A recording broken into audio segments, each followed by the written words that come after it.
I'm James. I was 26 when I realized I needed to step away from everything, from everyone.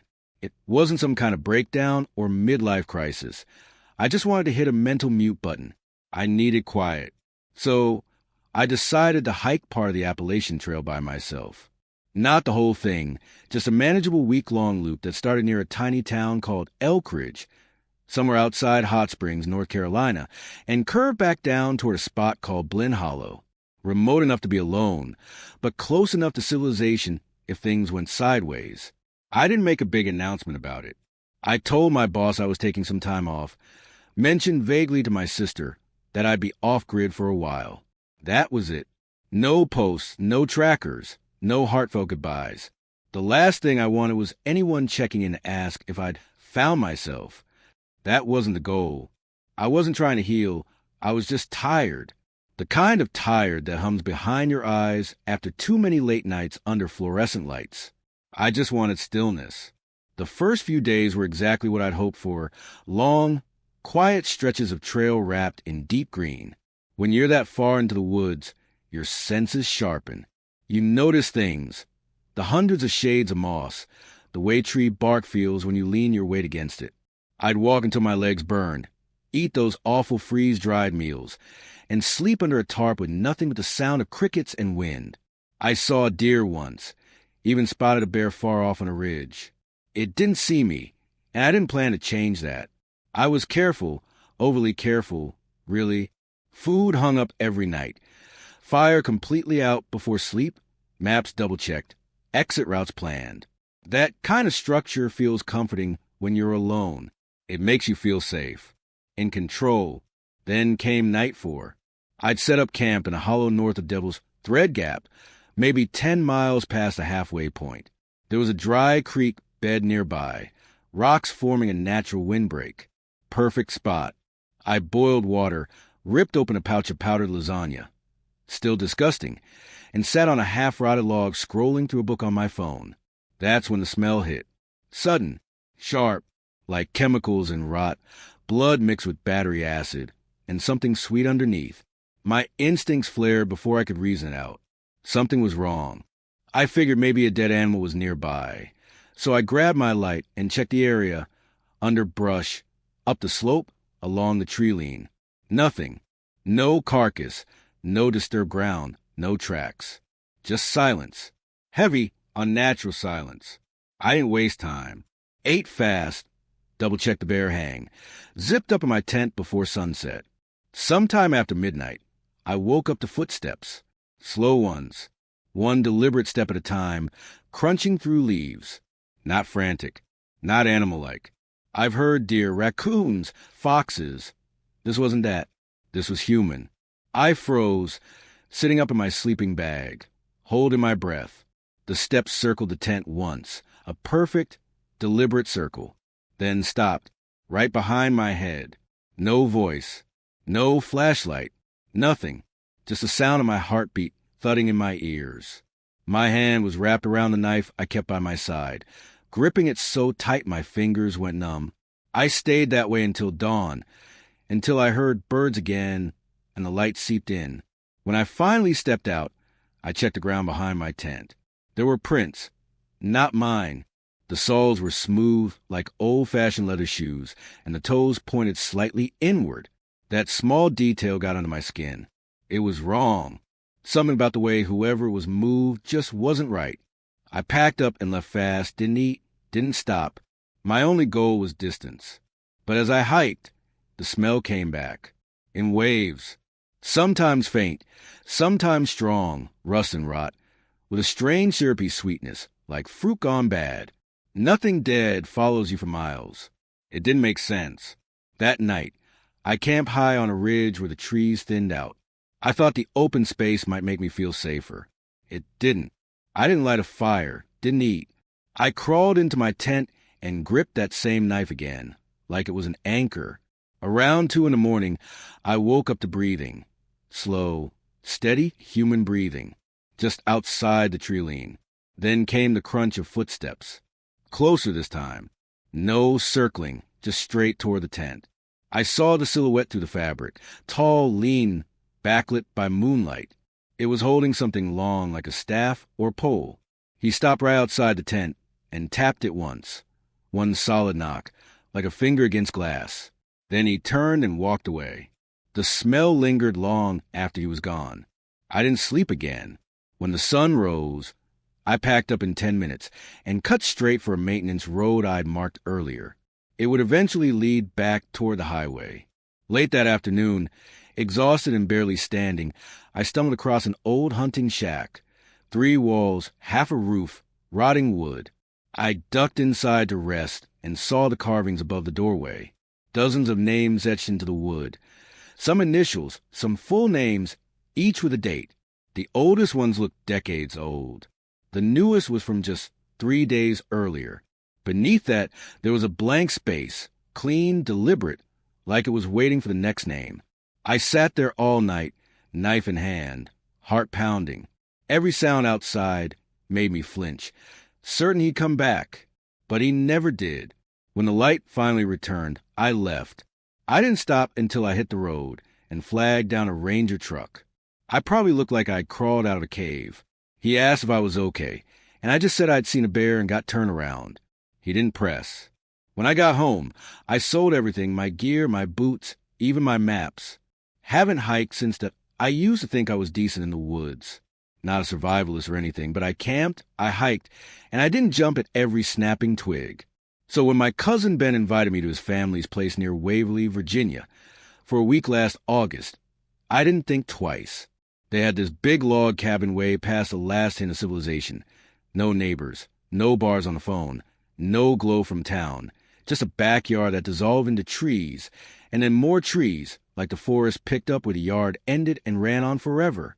Ben and I grew up spending summers together, and even after college started, we kept it going. We were both 20 now, technically adults, but when we hung out it was the same old dumb jokes, the same rivalry over who could eat more gas station snacks or whose campus crushed souls faster. A few days and boredom set in. No Wi-Fi, no dates, only so much Mario Kart before you start staring at the ceiling and questioning life. That's when Ben mentioned the fire tower, offhand, halfway through a grilled cheese. There's one way up past Ridgepoint Bluff, he said. It's like 3 miles in. Super sketchy, but still standing. You can see the whole county from the top. I paused with a bite midair. You've been? He nodded. Sophomore year. Night hike. Freaked me out, but also kind of awesome. I raised an eyebrow. Night hiking through unmarked wood sounded like a hard no. Ben shrugged. Come on. We've done dumber stuff. I brought headlamps. We can camp on the platform, cook, do the wilderness bonding thing. I hesitated for a second, then caved. He was right. We had done dumber things. And I didn't want to be the one who bailed on something that sounded a little epic. We packed around 8:30 that evening. 2 cheap sleeping bags, a tiny camp stove, instant ramen, a beat-up tent just in case. I tossed in a couple flashlights, my lighter, a bottle of water, and the folding knife my uncle gave me for graduation. Just having that knife in my pocket made walking into the dark feel slightly less reckless. We left just before 9. The sun was mostly gone, but there was a low smear of light left, enough to make out shapes. The trail, according to Ben, started behind the backyard and ducked straight into a tunnel of trees. It was narrow and uneven, the kind of path you only find because deer have been flattening it for years. Every few steps I had to duck branches or a high step over roots. One root snagged me so hard I nearly face-planted 5 minutes in. Should have worn shin guards. I muttered. Ben just laughed. Welcome to nature's gym. After 15 minutes, we stopped talking. The woods were off. I didn't realize how used to noise I was until I noticed a lack of it. No crickets, no frogs, not even a whine of mosquitoes. Just our footsteps and the soft brush of leaves when our sleeves grazed them. It felt like being underwater, everything muted. We passed a rusted old truck tilted into a tree like it had been dropped from the sky. Windows gone, moss frosting the hood, vines threading through the busted grill. Ben nodded at it. Been there forever. Logging truck. Probably lost a wheel. Nobody ever hauled it out. We joked it looked like the opening shot of every horror movie. The kind where the camera lingers, and you just know it's a bad sign. Half an hour later, something dangled from a branch up ahead. At first I thought it was a wind chime, tin cans or bottle caps, but up close it was bones. Small ones, probably birds or rodents, strung together with old twine, dirty feathers knotted in, and smudges of red paint on the larger pieces. I stopped short. What is that? Ben squinted. Locals leave stuff like this, protection symbols, folk ritual, Appalachian witchcraft kind of thing. My dad mentioned it once. I didn't like how it turned slowly, even though there was no wind, as if something unseen was nudging it. We kept going, but the deeper we moved, the more it felt like we'd crossed into a place we weren't supposed to be. By the time the fire tower finally rose out of the treetops, it was past midnight. It looked like a rusted skeleton, iron beams and gaps where pieces should have been. Brush swallowed the base, and the stairs were absolutely not up to code. Some steps were missing, others bent like crushed cans. I gave Ben a look. You sure this will hold? He grinned. Only one way to find out. We climbed slowly, gripping the railings like kids on a sketchy jungle gym. A few steps crunched under us, and there was one gap I had to jump that curled my stomach. But we made it. The platform up top was warped, the metal grating bowed in odd places. The old lookout hut still stood, smelling like mold and something worse. Maybe a raccoon had claimed it. We didn't check. We unrolled our bags on an open platform, boiled ramen, and stared at a sky filled with stars. For a few minutes it felt unreal, quiet and huge and kind of magical. Then I heard a crunch below.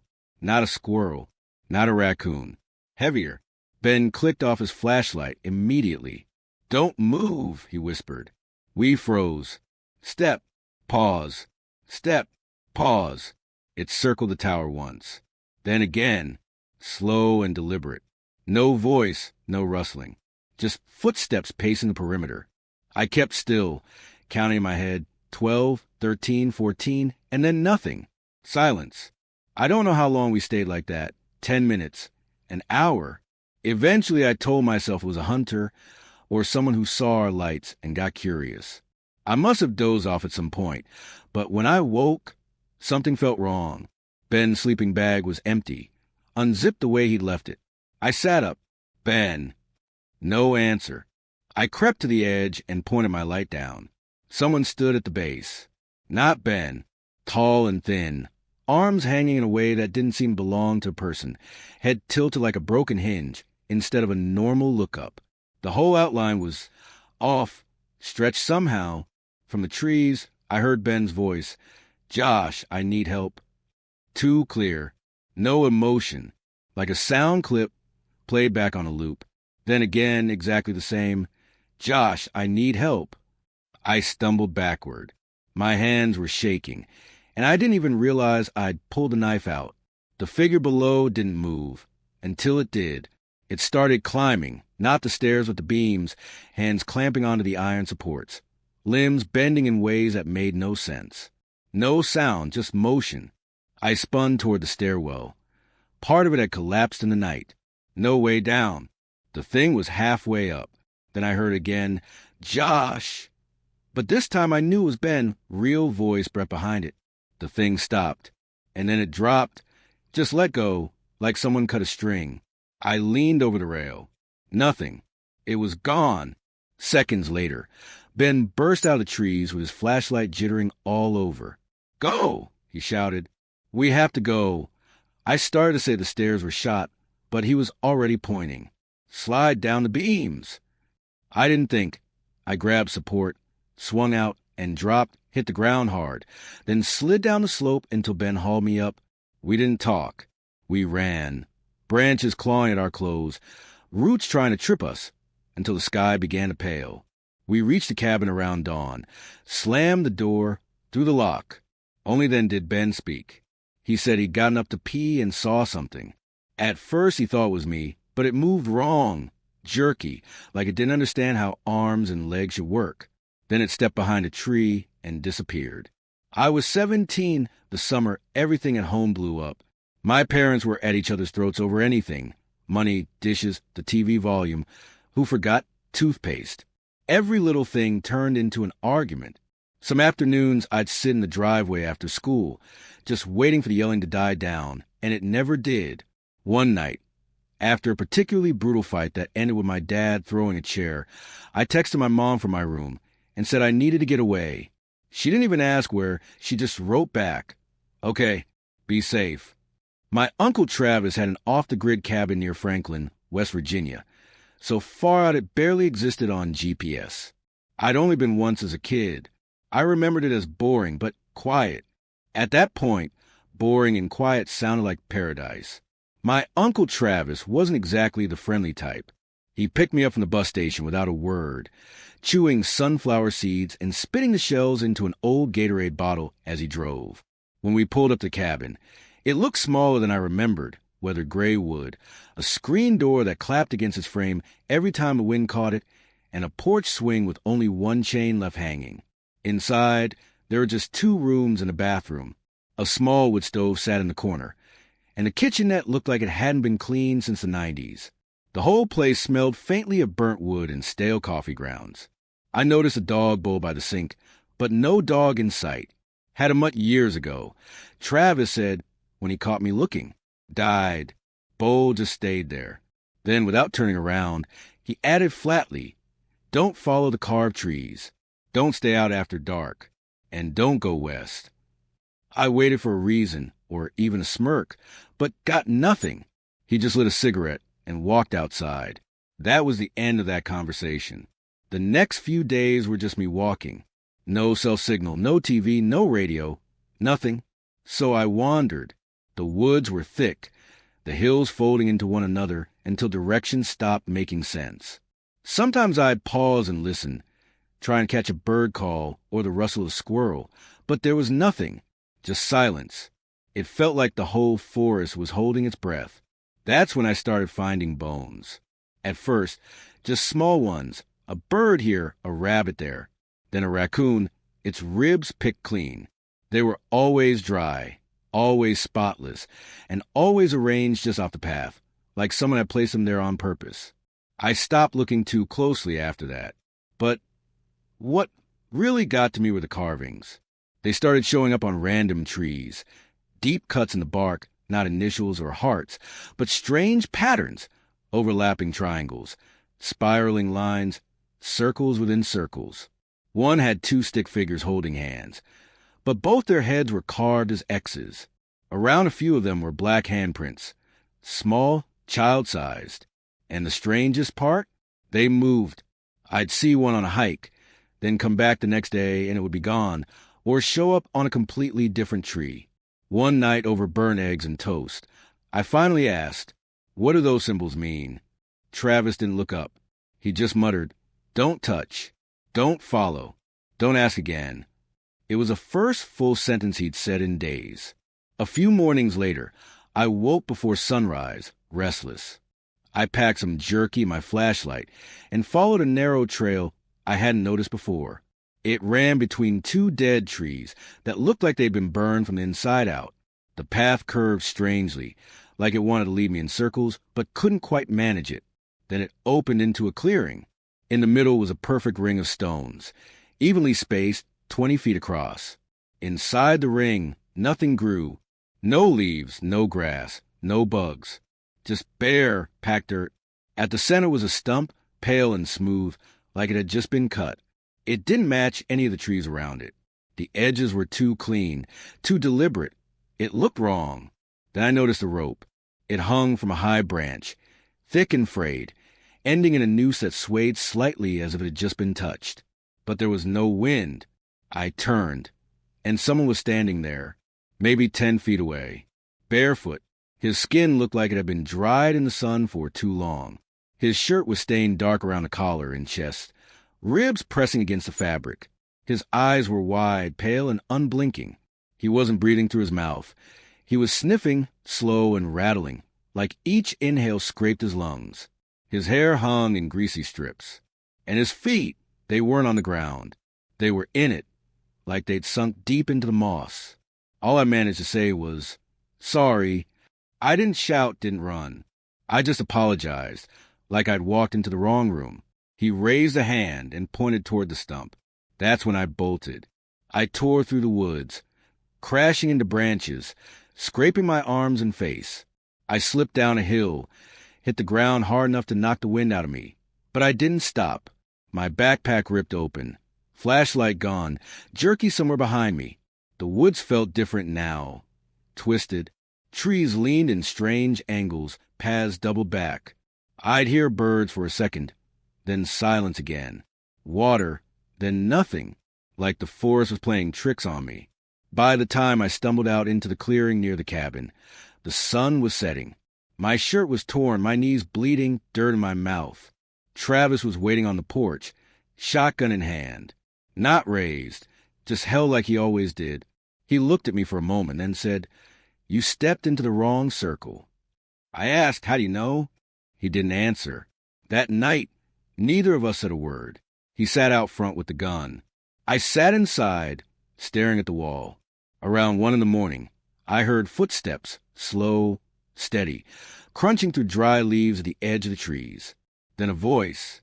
"Mason," it whispered. It sounded exactly like my mom. Same tone, same rhythm. "Mason, help me. I'm lost." I stood up and started toward the window, but Travis reached in, grabbed my wrist, and shook his head. Hard. The voice came again. "Please, Mason, I need you." It was my mom's voice, but stretched, distorted, like a recording warped on an old cassette. I started to speak, but Travis clamped his hand over my mouth. We sat there all night, listening as the voice circled the cabin. Sometimes it sounded close, right beneath the window. Other times, far off among the trees. By dawn, it stopped. When we stepped outside, the ground was covered in footprints. Bare feet, toes splayed wide. They circled the cabin and stopped beneath my window. Then they just vanished. No trail leading away. I packed that afternoon. Travis drove me to the bus station. Just before I got out, he said, "You were lucky." Then he drove off. I never told my parents what really happened. Said I got homesick. They didn't ask for details. 10 years passed. I moved twice. Got a decent job in Richmond. Built something that resembled a normal life. But every once in a while, I'll wake up from a dream. One where the woods are silent, and someone just outside the window whispers my name. To be safe, I tore an old red t-shirt into strips and tied one to a branch every 100 yards or so to mark my path. Nothing fancy, just quick knots so I wouldn't get turned around. The hike up was quiet and uneventful. I didn't pass a single person. As the trail narrowed and steepened near the overlook, I finally found the rock ledge the map described. The view was worth it. Layers of green in every direction, the treetops blending into one unbroken wall. I sat on a boulder, pulled out granola and jerky, and just listened.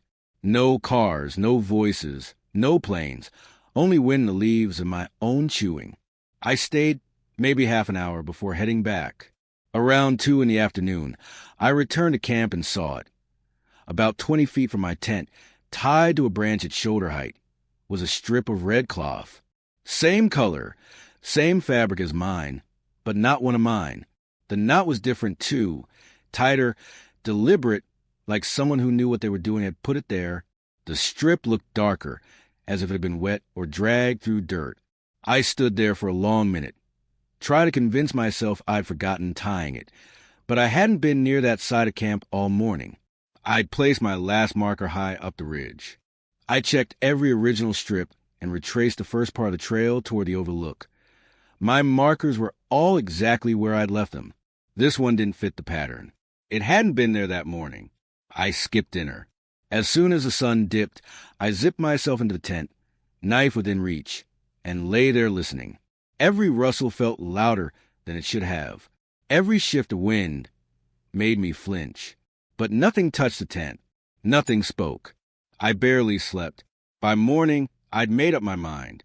The ranger map mentioned a primitive shelter cabin about 8 miles deeper into the forest.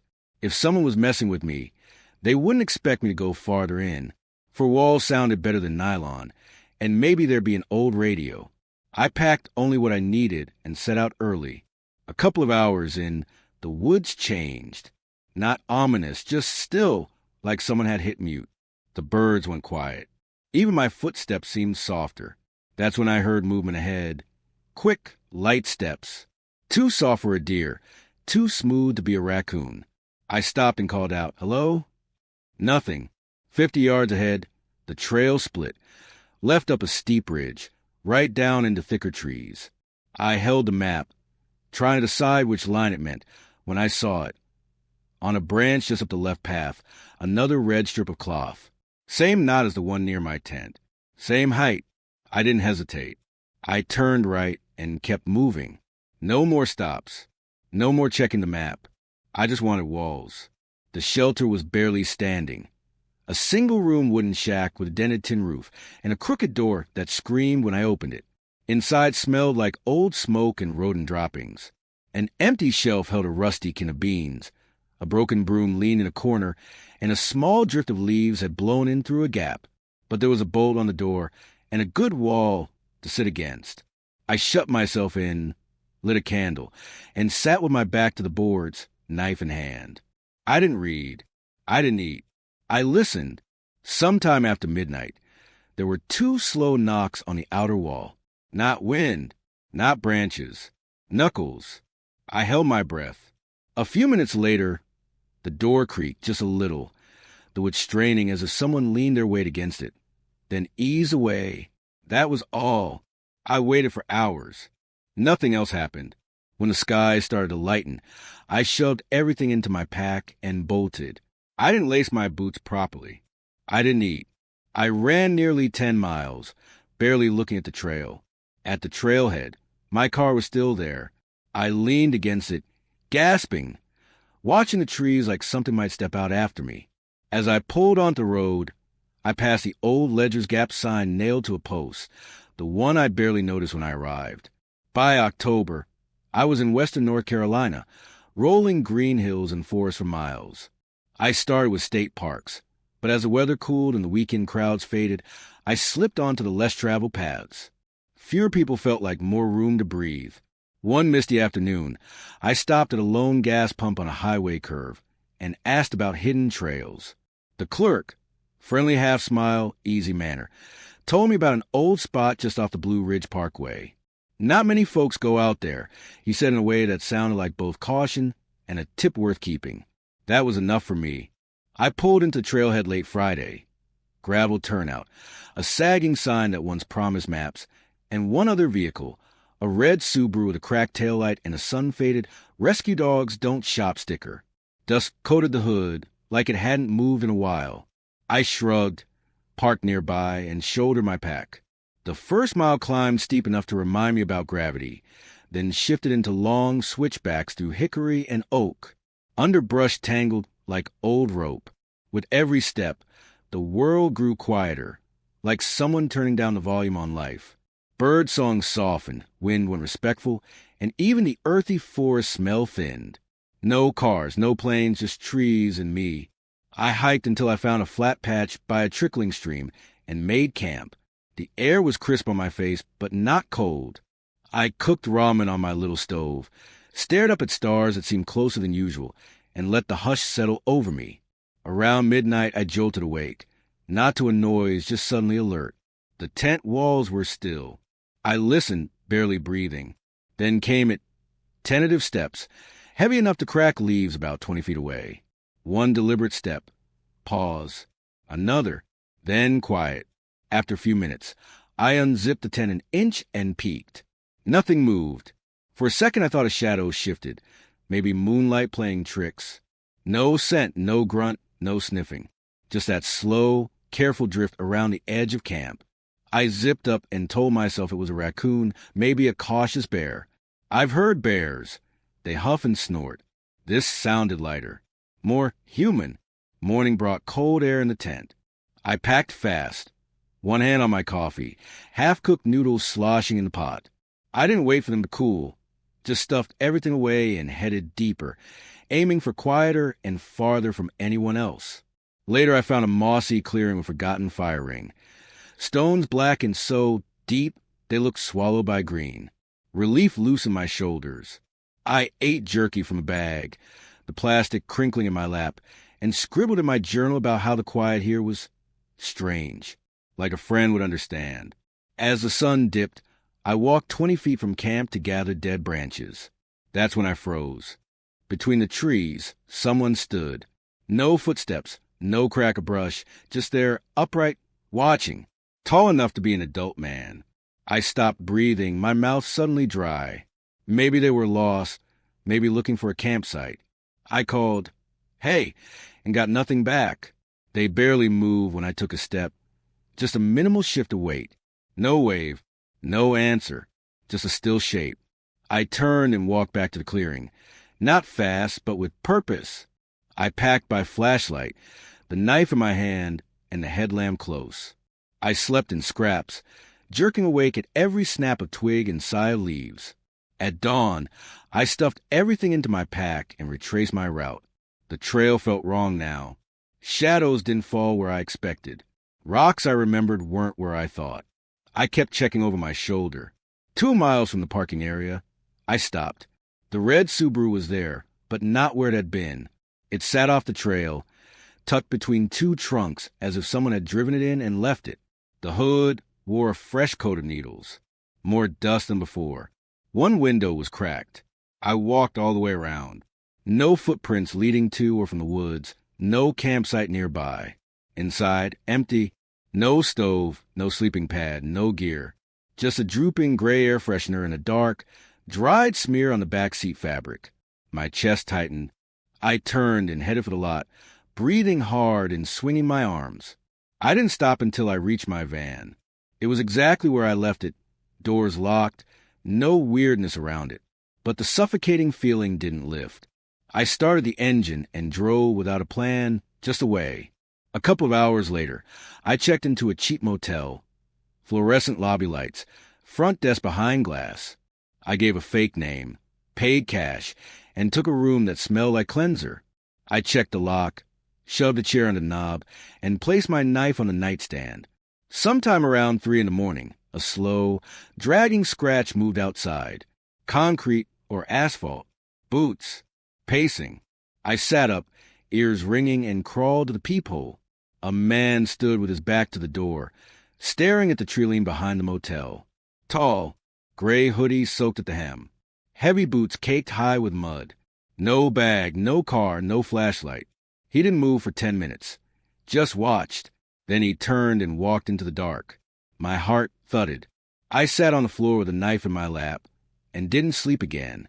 By sunrise, I was gone. I didn't even unlock the door until I heard other people in the hall. I drove until billboards and traffic and buzzing phones replaced the silence. Until the bars came back on my screen. Until I didn't feel followed. Even though a part of me was sure I had been. I never went back. I never asked about that Subaru. I used to hike almost every other weekend. Being alone in the woods felt peaceful. No notifications, no cars, no small talk.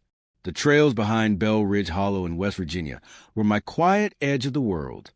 I'd park by a sagging cattle gate, shoulder my pack, and climb. That day began like any other.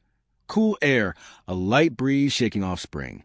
2 hours in, the logging road split neatly into a fork, groomed enough to look official. I took the right side and soon saw it. A cairn, waist high, stone stacked with careful precision. In the center on top lay a shard of red glass, flat like an ice staring up. I circled it, try and make sense of it. No marker, no sign, just that glass glaring. I moved on. 30 minutes later, another cairn, this time with sap glistening down one side like syrup. It looked like it was crying. I told myself trees do strange things and kept walking. I stopped to eat in a dry stream bed. Gravel pressing through my shorts, broke a granola bar and chewed on jerky. My GPS watch had frozen, insisting I was back near the road. I rebooted it. It sputtered back to life and pinned me properly. But after that, the forest fell sharper. Every twig snapped louder, branches creaking even when the air didn't move. I zipped my jacket and quickened my pace. Care number 3 showed up without red glass.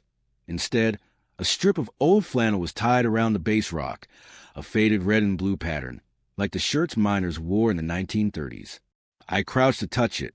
A branch cracked behind me like a gunshot. I spun around. Nothing there. My heart pounded. I didn't need the watch to tell me it was mid-afternoon, that heavy hour when the sun feels like it presses down. I pocketed the tracker and pushed on, just past a clutch of old oaks. The ground dropped away. I slipped into a hollow that wasn't on my map. The air was damp and heavy, as if it had rained there and nowhere else. I picked my way down on deer paths, quiet, instinctive lines through brush. The deeper I went, the stranger it got. Moss lay on rocks and thick mats. Some stones had edges so sharp they seemed carved. Then I saw the cabin. I've been around old cabins, but this one was different. Roof smoked dark like it had been exhaling for decades. Windows opaque with grime. No chimney smoke, no sound. What stopped me were the footprints. One set, deep and clear, the arch visible. Someone had been there recently. I should have turned around. I didn't. I crept to the back. In a muddy patch stood a cluster of crude crosses, 7, maybe 9. Each was rough with a little stack of stones at the base. Sap dripped down some of them. Still wet. Red glass was pushed into the dirt around each cross, arranged deliberately. I wished I'd never found it. Then it got worse. A dog, or something like a dog, stood just beyond the crosses. At first I thought it was carved from a stump, but it moved. One stiff step. Its legs were too thin, too long, like a drawing by someone who'd never seen a real one. Its muzzle was rigid. It watched me. I froze. My blood pounded. The head tilted, almost curious, and then it turned and slipped into the trees without a sound. I ran. Every direction looked wrong. Trees and rocks blurred. I tried to retrace my steps and ended up back at the first cairn. Only now the top rock was gone. In its place lay a ring of teeth, human teeth, arranged in a circle, large and small, scrubbed clean. I shut my eyes and gagged into the leaves. I yelled into the forest and heard only myself. Then I ran harder. My GPS died again. I pulled out my phone to call for help. It rang once and went black. I didn't care. I barreled downhill until my lungs and legs burned. I didn't stop until the logging gate came into view. A stump sat nearby with a pair of boots on it. My boots, or identical to mine. Shiny, empty. Each one held a puddle of clear water. I didn't understand. A Polaroid was half tucked into the left boot. My hands shook so badly I spilled the water as I pulled it free. The photo showed me eating lunch in the stream bed, shot from behind, exactly where I'd been. I hadn't heard a shudder, hadn't sensed anyone. I dropped the photo and ran. My car waited by the gate. I fumbled the keys twice before the engine caught, threw into gear, and roared down the gravel. 10 miles later, I pulled into a roadside diner. Wood paneling, dusty booths, bare bulbs.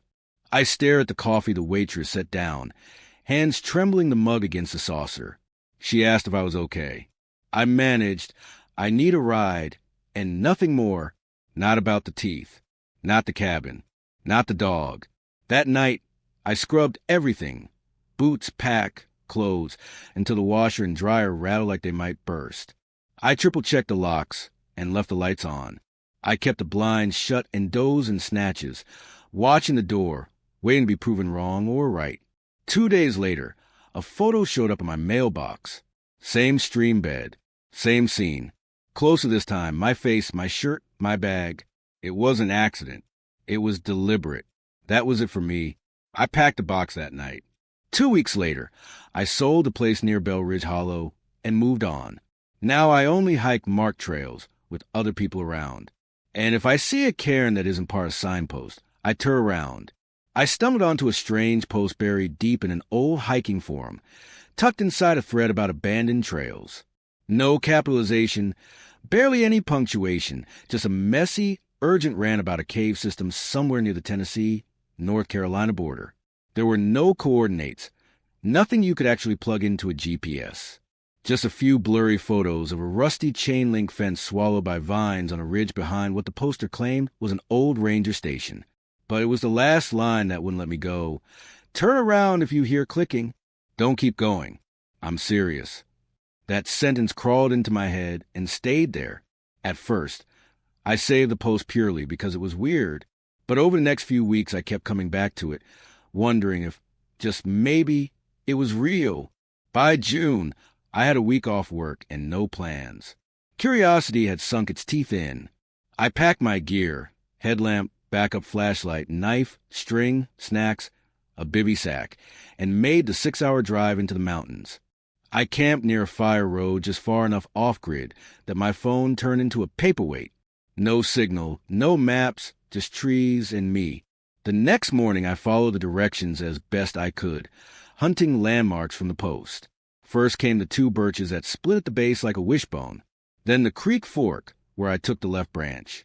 Finally, a long curve in the slope shaped like a horseshoe that led me straight to it. The ranger station looked half swallowed by the forest. Roof caved in, a door hanging by a splinter, window shattered. A weathered wooden sign leaned against the wall. Crow Hill Ranger Outpost. I hadn't seen it on any map I'd checked. Behind the building, through a jumble of mossy boulders, I found a fence, exactly like the photo, old, netted with vines, bent outward at the bottom where something or someone had crawled through. So I did the same. What passed for a trail wasn't visible unless you were looking for it. A shallow thread through undergrowth, a suggestion more than a path. The climb took about 40 minutes. No birds, no bugs, just the crunch of leaves under my boots and my own breathing. It felt like the forest had hit mute. The ridge narrowed, and then I saw it, a crack in the rock on the north-facing slope. Not much to look at, just a jagged slit in limestone. I turned sideways and squeezed through, my backpack scraping the edges. Inside, the temperature dropped fast. The air tasted damp and mineral, stale in a way that made me swallow. I clicked on my headlamp and tied one end of my spool of string to a rock near the entrance. Standard cave protocol. The passage twisted downward, and after a few bends, the last smear of daylight vanished. 20 careful minutes later, the tunnel opened into a wider chamber. My beam swept across the walls, and I stopped. Carvings everywhere. Spirals and stick figures, deep gouges and circles. Some of the figures looked like people, but wrong. Arms too long, heads missing or carved as empty rings. One had both hands raised toward a smaller figure. It didn't feel like decoration. It felt like a record. I pulled out my phone to snap a photo, lifted it, and my headlamp flickered. I tapped the casing. The light steadied. I turned to leave. That's when I heard it. One crisp tap, echoing faintly. Then another click, click, click. Not water. Not random. There was a rhythm there, like it meant something. I froze for 3 seconds, maybe less, then started backing toward the entrance with the string in my hand. I swung my flashlight toward the tunnel behind me, and a line jerked hard, yanked from the other end. I let go immediately. The clicking stopped. I stood there, breath loud in my ears, straining for any sound. For a moment there was nothing, then a flicker of movement, low to the ground. Fast. Just a glimpse. Pale skin. Long fingers disappearing around a corner. That was enough. Instinct took over. I ran. My light swung wildly, throwing stuttering shadows across the rock. Every slope felt steeper. Every turn tighter. I slipped and crashed onto my side, slid down a rocky chute, and watched my flashlight skid away. I scrambled for it with shaking hands. Clicked it back on, and found myself in a smaller chamber with no obvious exit. The clicking returned, closer. I stood and backed against the wall, listening as the sound bounced down the stone throat of the tunnel. Click, click. Then it came into view, crawling. It moved on all fours, limbs bent in ways that shouldn't be possible, as if the joints were hinged the wrong direction. Its skin was pale and stretched thin over bone. No eyes. No nose, no real face at all, just smooth skin with a narrow slit where a mouth might have been. In its hands, it held 2 small black stones. Click, click, click. It stopped, tilted its head, let the stones fall, and screamed, not with a mouth. The sound came from everywhere at once, as if the cave itself was shrieking, metallic and piercing, rattling my bones. My flashlight died. I didn't think. I dropped it and ran blind, arms out, raking my knuckles against rock, squeezing through gaps, hauling myself up slick slopes. My palms tore, my knees throbbed, but I kept moving. After what felt like forever, a thin ribbon of daylight appeared ahead. I shoved through a narrow opening and spilled out onto the ridge. I didn't stop until I reached the fire road, where I collapsed beside my car and stayed there for what felt like an hour, listening, waiting. Eventually, I drove home. When I tried to find the forum post again, it was gone, deleted without a trace. The ranger station doesn't show up in any official records. Last October, I agreed to house sit for my cousin Jason, while he and his girlfriend Kayla went on a 2-week hiking trip in Colorado. They'd planned it for months, and when their original house sitter bailed, he called me, said I could use the change of scenery.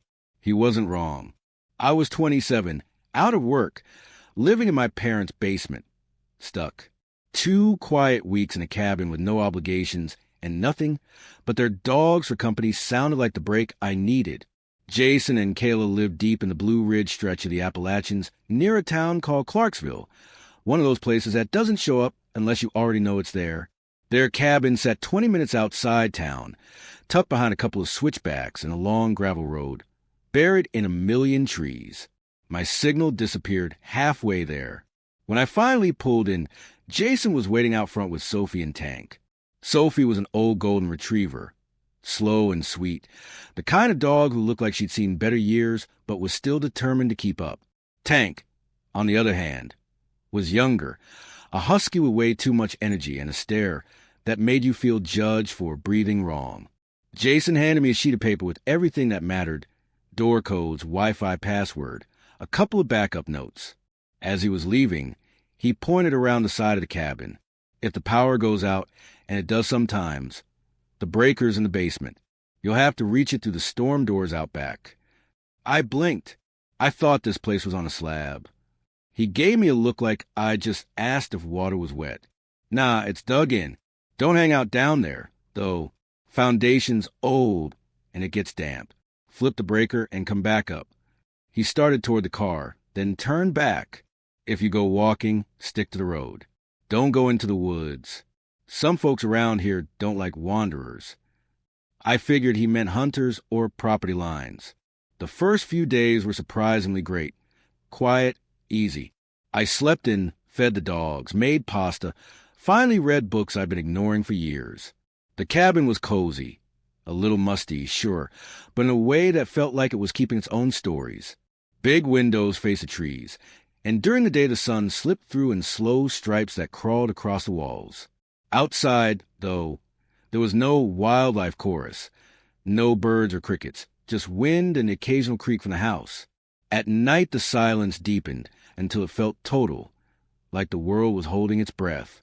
Sometimes I'd snap my fingers just to hear a sound. Even the dogs stayed quiet, ears twitching like they were listening for something I couldn't hear. On the 4th night, I was halfway through an old movie when the lights cut out. No flicker, just a soft click, like someone hit a switch in another room. Darkness swallowed the place. I waited a minute, hoping it would come back. Nothing. I grabbed the kitchen flashlight, pulled on my boots, and headed out the back door. The storm doors were heavier than they looked, metal with thick hinges that groaned as I pulled them open. The stone steps were slick with moss and leaves, so I held the light low, watching each step. Halfway down, something crunched under my boot. I angled the beam and saw a tiny, dry-looking bone. I knelt, brushed aside leaves, and found more little vertebrae ribs, maybe a jaw, all picked clean. The breaker box looked normal. I flipped the main off and on. Nothing changed. I stood there debating whether I'd done it wrong when the dogs erupted. Not casual barking. Full defense mode. Tank, especially, sounded like he was ready to tear through a wall. I bolted up the steps, nearly slipping at the top, and rushed inside. Both dogs were pressed against the sliding glass door, fur bristling, teeth bared. Tank's growl rolled low and steady. Sophie stood rigid beside him, ears pinned flat. I swept the flashlight across the glass and froze. 2 handprints, not smears. Perfect, greasy outlines on the outside of the door. They were low to the ground, child-size, with no thumbs, just 4 long fingers on each hand. My stomach tightened. Tank growled deeper, coiled like a spring.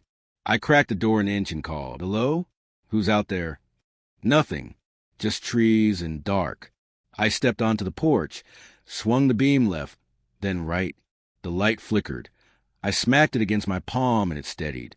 Still nothing. I went back inside and locked the door. I didn't sleep. I dragged a chair into the hallway and sat facing the glass, a kitchen knife across my lap, waiting for anything to move. By morning, the prints were gone, not faded, gone. The glass looked clean, spotless. I called Jason and told him everything. He paused and said, "Sometimes locals mess with people. It's nothing. If they meant harm, they'd have done it already." He sounded too even, like he was reading a script. That night I kept the lights off, just me, the flashlight, and a thermos of tea. Around 11:30, I heard tapping, light, scattered thumps on the roof. Not rain, more like pebbles tossed from different angles. I stepped outside and aimed the beam up. Something moved, just a slip of motion, and pulled back over the roofline. "Hello?" I called. A whisper answered, high-pitched, like a kid testing my name for the first time, drawn out and soft, as if it didn't quite know what the word meant. I backed into the house, slammed the door, locked it, and sat in the hallway again. The dogs didn't bark this time. They just whined. In the morning, I climbed up to check the roof. More handprints. Same size. For fingers, no thumbs. That decided it. I packed fast. Food for the dogs, a few essentials, loaded Sophie and Tank into Jason's truck. I was heading back to the kitchen for my charger when Tank growled. Low and mean, he stood rigid in front of the pantry, teeth showing. Sophie slid under the table and wouldn't come out. I tapped the wall behind the pantry. "Hollow." I crouched and spotted a small crawlspace hatched tucked beneath the bottom shelf, something I had missed before. I moved the shelf aside and opened it. The flashlight barely reached the far end, but what I saw made my skin crawl. Hundreds of scratches, thin, shallow grooves across the floorboards like tiny fingers had dragged back and forth for a long time. The wood looked chewed and worn. I shut it and called Jason. "I'm leaving," I said. "Something's wrong here." He didn't argue. He just asked, "Can you check the far corner of the crawl space before you go?" I left some traps there last winter. "No," I said. "I'm not opening that again." He didn't push. I didn't go home that night, either. I drove 20 miles to a highway motel, slept with both dogs on the bed, and wedged a chair under the door handle. I'm Jamie, and I was 24 when I did my first solo hike in the Blue Hollow Range up near the Tennessee-Georgia border. It wasn't a grand statement or part of some soul-searching arc. I'd just been laid off from a job I didn't like. A dull office gig where the highlight was watching the coffee machine clog, and I didn't feel like answering questions or pretending I was fine. So I packed a bag and left. I brought enough food for a few days. A tent, one of those burner phones from a gas station, a basic GPS that looked like it belonged in a pawn shop, and a paper map with faded trails I printed from a forum. No self-service out there, which honestly felt like a perk. The first night was peaceful. I set up by a stream with just enough space to hang my hammer between two trees, cooked some sad-looking ramen on my tiny stove, and listened to frogs making odd clicking sounds while the water slid past. Every so often a twig snapped in the darkness. Something shifted in the brush. But that's normal. It didn't bother me. It felt like the first time I'd heard a kind of full silence, one that wasn't empty. The next morning I headed out again, and maybe 6 miles and I spotted an old half-hidden path veering left, mostly choked with undergrowth but still passable. I don't know why I took it. Boredom, curiosity. It felt like one of those small choices you make without thinking, like taking a long way home. The path curled into a dense patch of forest where the trees crowded together and the light thinned. No trail markers, no recent footprints, just a stillness that felt settled. Then I saw it, a collapsed structure just off the path. Cabin-shaped barely. It looked decades old. One side had sunk into ground. The roof caved in like a crush box, maybe 10 by 10 feet at most. No door, just a gap where one must have been, and the window frames were ragged, eaten by rot. Inside, an ancient rusted stove lay tipped on its side, and next to it, half buried in dirt, was a Polaroid. I wiped it off. The photo showed a shirtless man standing in front of that same cabin. Same angle, the crooked frame visible behind him. The edges were faded, but his face, dead center, was sharp. His eyes didn't seem to fix on anything. No expression, just a blank stare, like he didn't know the picture was being taken. I flipped it over. No date, no name. Unease crept in. Not fear, more like the feeling of walking into a room you didn't mean to enter. I didn't step inside. I snapped a quick photo of the cabin with my phone, slipped the Polaroid into my pocket, and kept moving. Around 4 in the afternoon, I picked a campsite uphill from the cabin, 50, maybe 60 yards away. I chose it because the trees blocked the view of where I'd come from. I remember thinking, if I can't see it, it can't see me. That night, sleep didn't come easy. Not because of noises. It wasn't the usual forest noise that kept me awake. There weren't any. No crickets, no breeze in the leaves, just that deep, heavy quiet that makes you feel like you might be the last person on earth. Sometime after 2 in the morning, I jolted awake, certain I'd heard something but unable to say what. I lay still in the hammock, listening. That's when I felt it move, not a gentle sway from wind, but a single push like someone had walked by and tapped it once. I didn't move. I slid my hand to my flashlight and eased it on. Nothing. No shapes, no sound. 30 seconds later, branches cracked somewhere downhill. Not close, not far, just there. Another crack. Then silence. I sat up and whispered, "Hello?" No answer. A moment passed, and then a short cough drifted up in the direction of the collapsed cabin. Dry, like someone clearing their throat, but trying not to be heard. I stayed frozen until the sky began to lighten. I didn't sleep again. When I finally climbed out of the hammock, I scanned the ground and saw it. A footprint in the dirt, maybe 4 feet from where I'd been sleeping. Bare, wide toes, no tread, no shoe. Just one clean print, like someone had stood there for a long time before moving on. I didn't eat. I packed in silence and set off toward the loop I'd planned. After a couple miles, the woods started to feel wrong. No birds, no insect buzz, no whisper of leaves, just my footsteps. Then the carvings began. At first, they were just deep vertical slashes in tree bark. Then they turned into shapes, a spiral inside a square, a bent cross at odd angles. Symbols, not vandalism. I passed 7 or 8 trees, each marked with something different. The cuts weathered enough to feel old, deliberate. And then I saw the face carved into a big oak, long oval eyes, a stretched mouth turned down. It wasn't sloppy. Someone had taken time with it. That made it worse.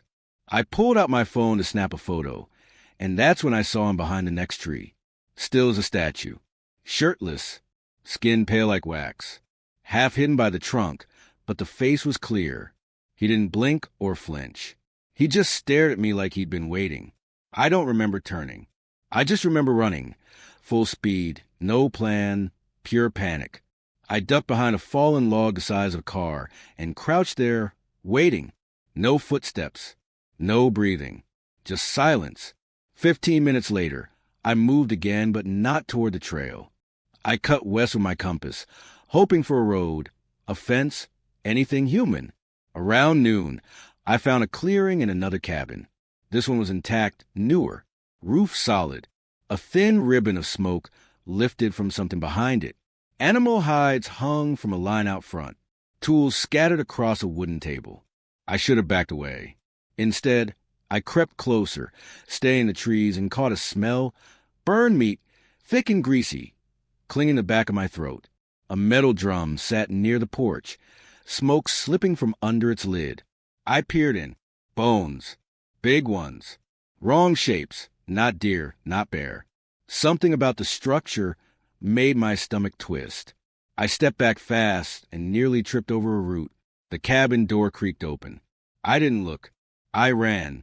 I crossed a dry creek bed, clawed up a slope using roots and rocks, and didn't stop until I reached the ridge and saw nothing following.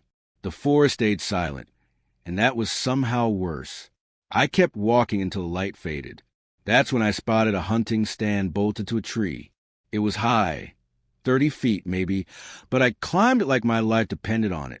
The platform was barely big enough to sit, but I huddled there, wrapped my coat around me, and waited. Around midnight, footsteps approached, slow, one at a time through dry leaves. Then a voice, flat and calm, like someone reading a name off a list. My skin went cold.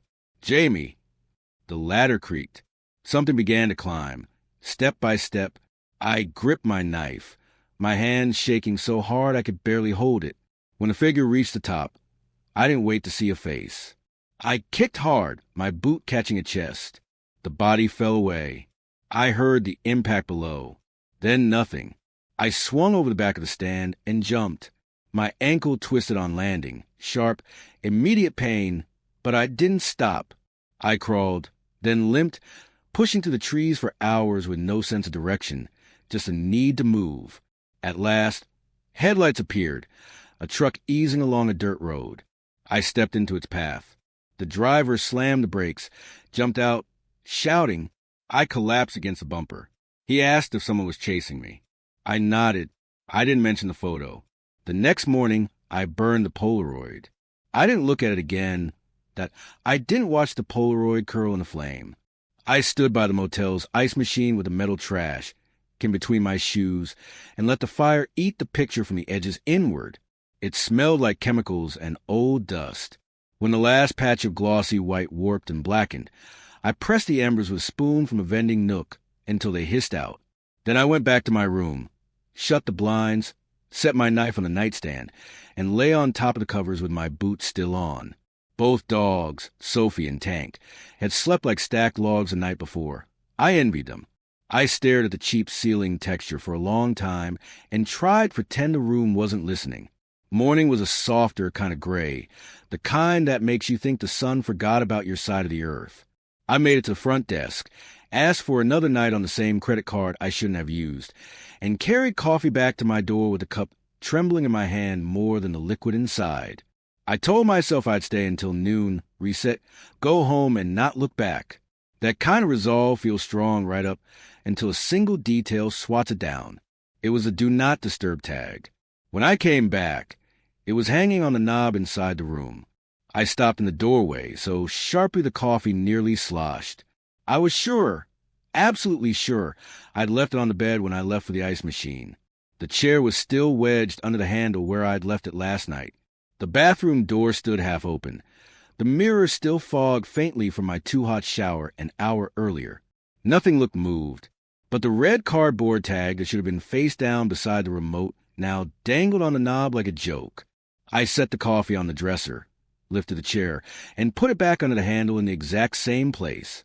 Then I slid the chain lock home and drew the blackout curtains tight enough that the edges clicked into the track. The silence that followed felt padded, like the room had been wrapped. The burner phone buzzed in the drawer, where I'd thrown it. I hadn't given the number to anyone. I let it buzz until it stopped, watched it start again, then picked up on a third try. "Jamie," a voice said, flat and careful, pronouncing my name like each letter had to be carried alone. "You left something." Static scraped the line. I didn't speak.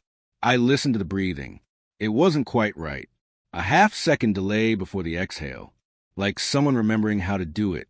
I hung up, pulled the battery, and set both pieces on the carpet. Then I packed.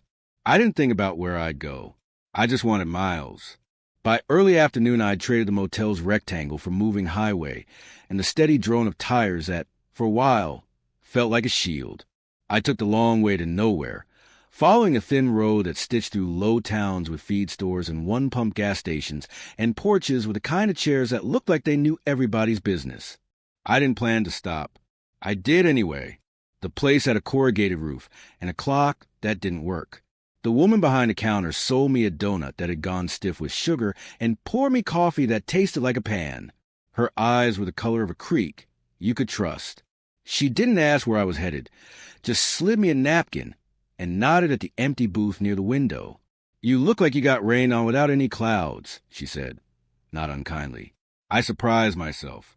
I told her about the cabin and the print on the glass, about the roof and the whisper, and the crawl space with chewed wood. I told her about the woods and the carved faces, and the voice calling my name below the hunting stand. I told her about the Polaroid and the click on the phone. She listened like all of that was a weather report. When I was done, She reached under the counter, pulled out a local tourist map from a wire rack, and traced a circle with her finger over a blank patch of green where roads refused to go. "Old things out there," she said. "Some of them make noise. Some of them make pictures.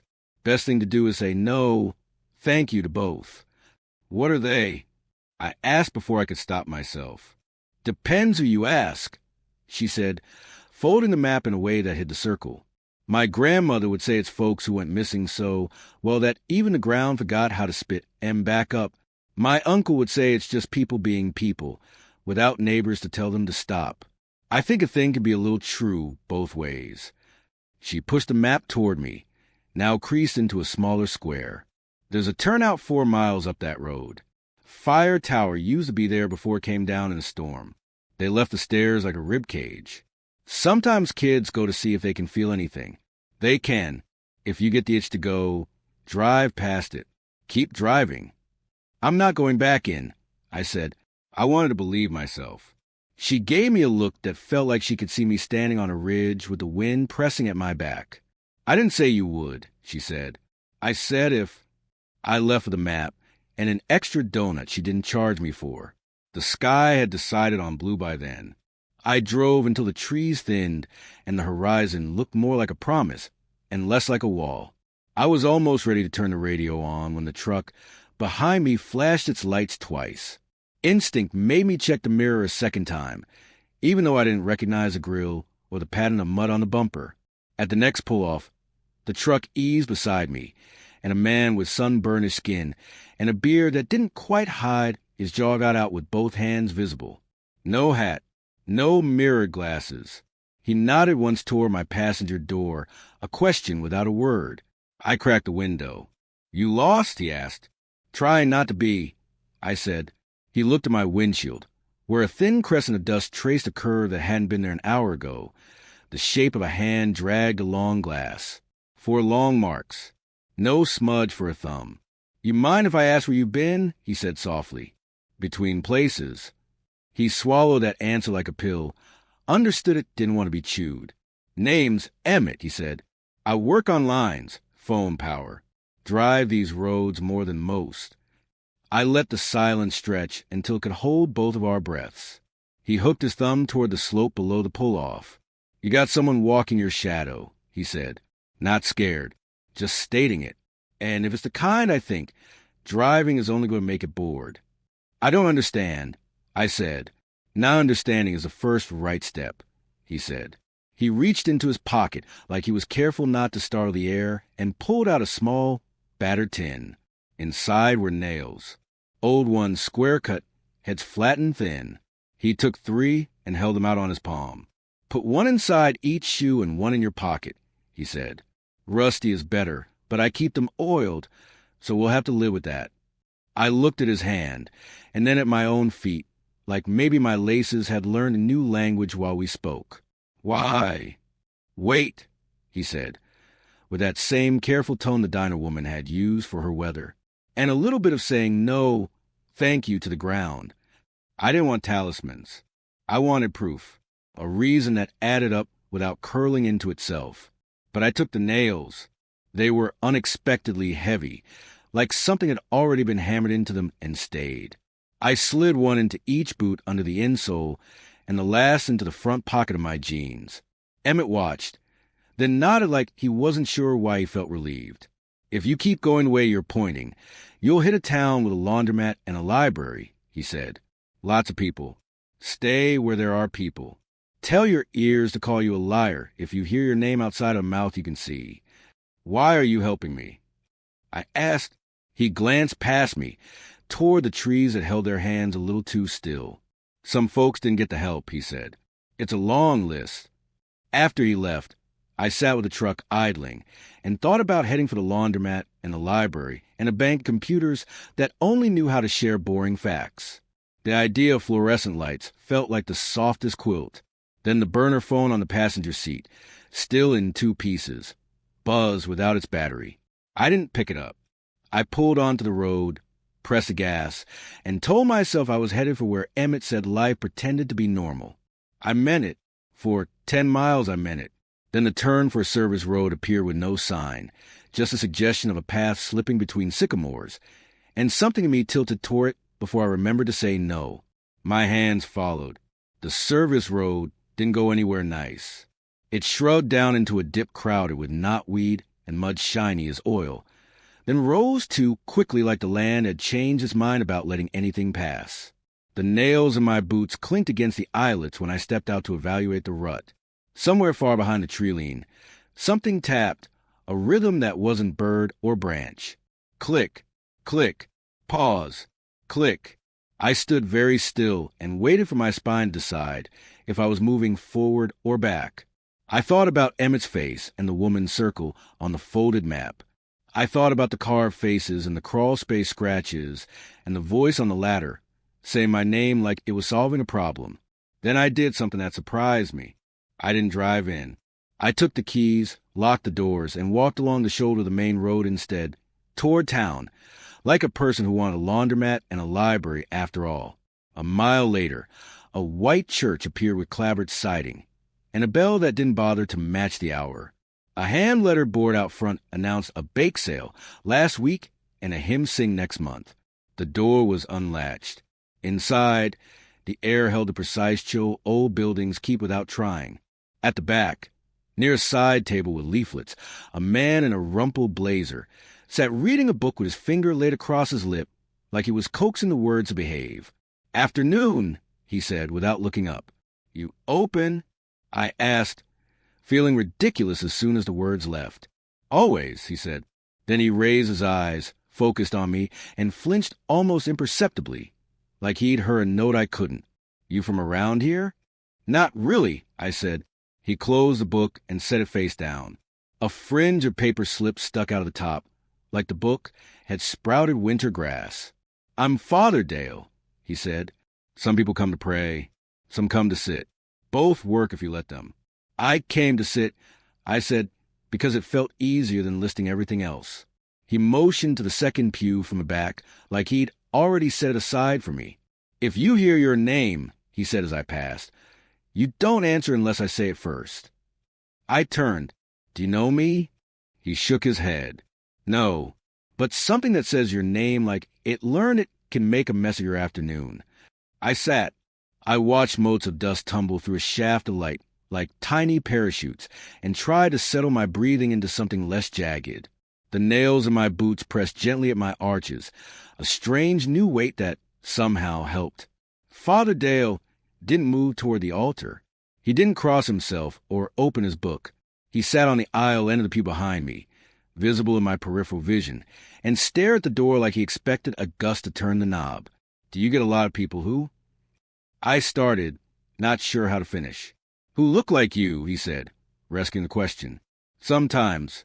Not enough to call it common. Enough that the paint near the door chips faster. What do you do for them?" I asked. "Depends what they brought with them," he said, "and what followed them in."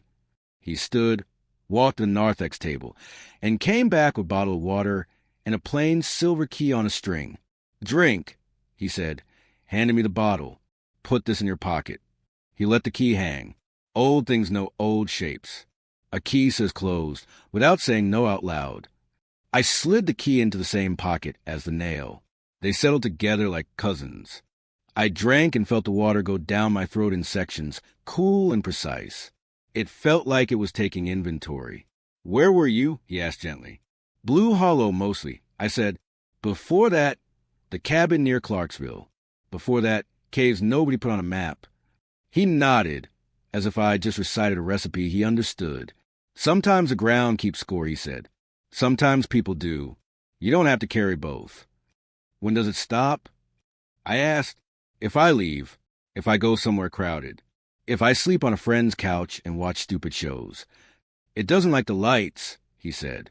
"It gets bored when there are too many mouths saying your name the right way. It can take a while to forget you, but it forgets. And if it doesn't," I said, "then we help it along," he said, with the kind of smile people use when they wish a thing were truer than it is.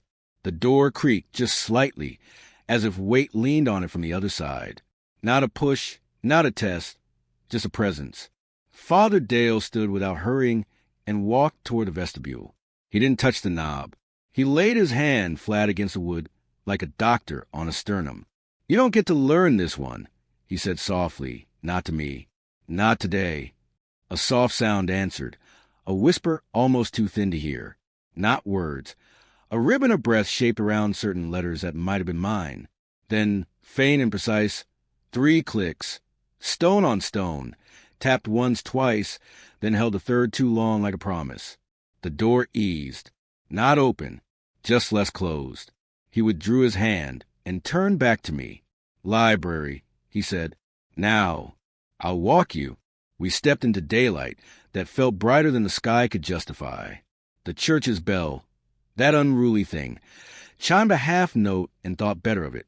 The street was quiet in the way small streets are. One car waiting too long at a stop sign, a woman pruning something from a porch pot, a kid with a skateboard carrying it instead of riding. I didn't look behind us.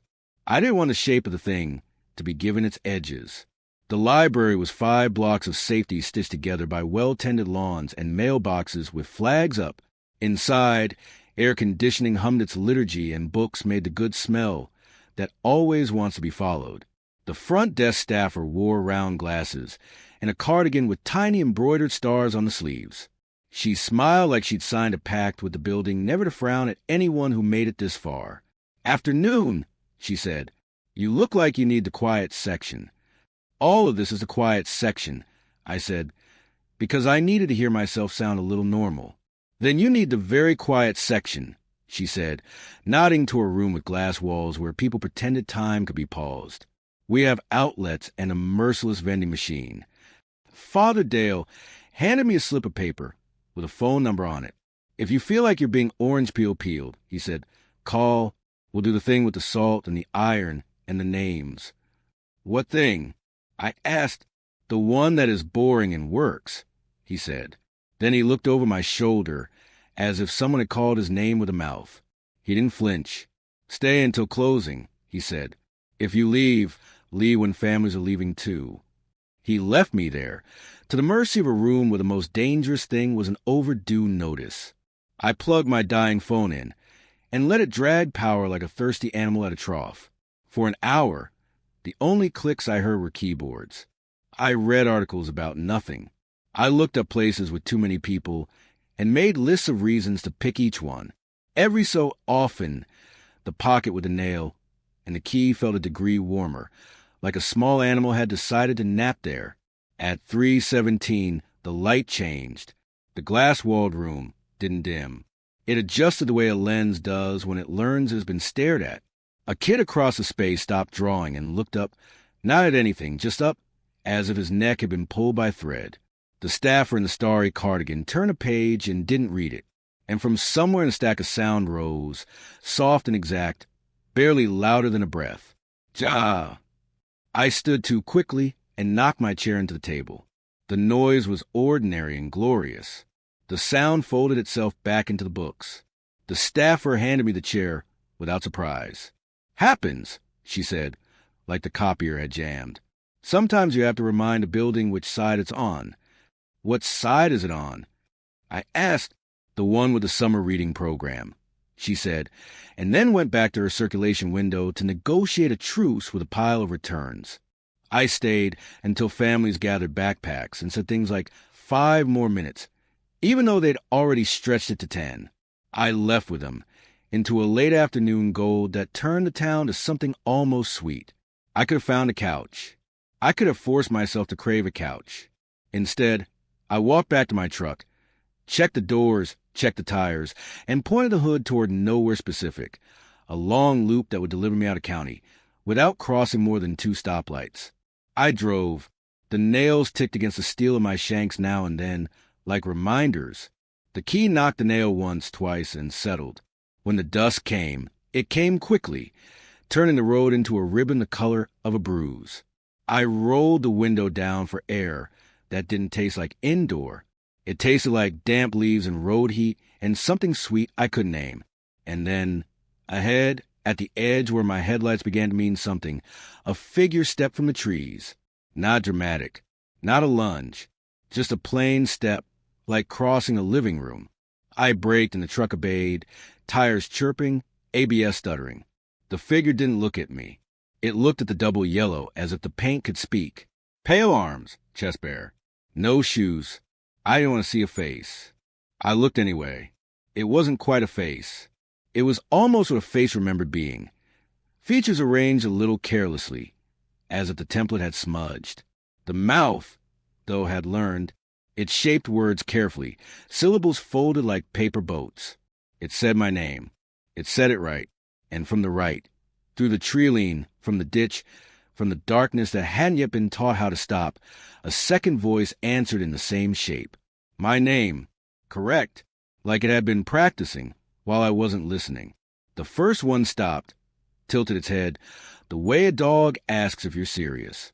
The second took a step closer to the road. I gripped the wheel, so hard my fingers ached. Emmett's nails pressed into my arches. The key warmed.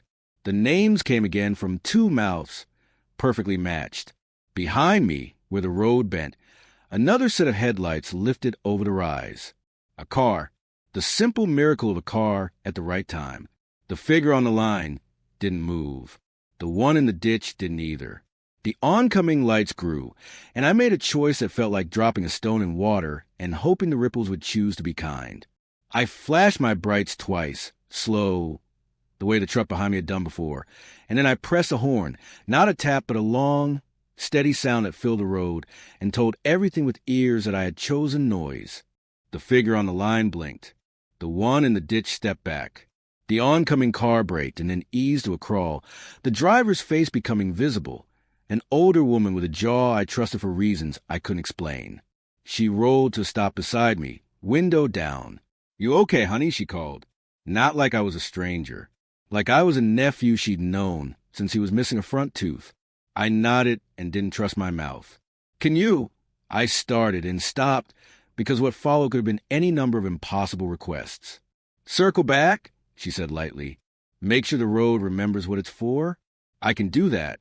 She pulled ahead, turned in a slow, precise U, and idled back past me toward the place where the figures had been. My headlights and hers made a small lantern together. The trees pressed their dark faces in and watched. I didn't see anything cross or return. I didn't want to. I rolled forward enough to keep the lights on the line until her taillights curved away and then back toward me. When she reached my window again, she smiled a kind of crooked smile that said she remembered being 24 and stupid and lucky. You got somewhere safe to land? She asked. Library. I said, because it was the only answer that felt like it could be true again. Good, she said. If you get the itch to take a side road, scratch your other arm. She tapped her roof twice, like a blessing, and drove off into the hour that isn't quite night. I watched her taillight sink and rise with the road, then disappear. The key in my pocket was hot enough now to feel like a sun the size of a dime. I put the truck in gear and rolled forward. I didn't go back to the library. I didn't go to a couch. I drove toward the radio towers that blink red at the sky like patient metronomes. I wanted the high ground of something built by hands. I wanted the fence line that makes you feel contained. The road up curled around the hill like a ribbon that had been unspooled and regretted. At the top, gravel popped under my tires and the night opened to a scatter of lights below, towns making their arguments against the dark. I parked beside a maintenance shed and turned the engine off. The cooling metal ticked. The towers kept their rhythm. I stepped out into wind that smelled like foil and rain that hadn't happened. I stood there for a long time and let the air move between my fingers, a kid's trick to prove you're still there. Behind me, the shed's shadow thickened. Not much. A little. Enough. Click, click, click. I didn't turn. I didn't say yes. I slid my hand into my pocket, curled my fingers around a key in the nail, and made myself a small promise I didn't yet know how to keep. I would stop running in circles. I would stop letting anything, old or new, teach my name to the dark. I would go back where it started and find the thing that thought it was a mouth. Down the hill, a dog barked. Once. Twice. Not Sophie. Not Tank. A different throat entirely. Telling someone else that night is not a toy. I opened the truck door, sat, and rested my forehead on the steering wheel until the tower's pulses mapped themselves on the inside of my eyelids. In the distance, heat lightning stitched the horizon with white thread. The burner phone, still in two separate pieces on the passenger seat, buzz again. Outside the passenger window, beyond my reflection, a face formed, as if the glass were being taught how to remember it. Not mine. Not anyone's exactly. A template. Trying again. It leaned too close, as if the room between it and the pane had forgotten how to be air. The mouth shaped my name neatly once, then lined up a second word it hadn't yet learned how to say. The letters didn't fit at first. Then they did. Help, it said, in a voice that sounded like mine would if I dragged it over gravel. The towers blinked. The key burned. Somewhere, nearer than it should have been, would knock twice, knuckles polite. I reached for the pieces of the phone with a hand that didn't feel borrowed anymore and snapped the battery in. Emmett, I said when the line found a green bar that wasn't a lie. I think I need to learn the boring thing with salt and iron and names. He didn't ask where I was. Okay, he said, but first, you tell me what you left behind and who you think wants to bring it back. I looked at the window long enough to see my reflection swallow the face behind it. I looked at my hand long enough to know it could hold the key a little longer. I opened my mouth, and down the hill, from the direction of the old roads and the older fences and the places where people stacked stones into promises, something answered with a tap that echoed up the tower legs like a pulse learning a second beat. Emmett didn't fill the space with comfort. He let the line breathe, like we were standing on either end of a plank bridge and testing if it would hold. What did you leave behind? He asked again, slower. And who wants to bring it back? I looked at the passenger window, at the smear of my face stitched over the almost face, trying to learn it. The towers blinked steady red beats in my peripheral vision. Down the hill, a dog barked 2 more times, and then decided silence was smarter. I left a line, I said, string, in a cave, north-facing crack on a ridge nobody mapped. I tied one end at the entrance, and I didn't bring it back out. Something pulled it. Hard.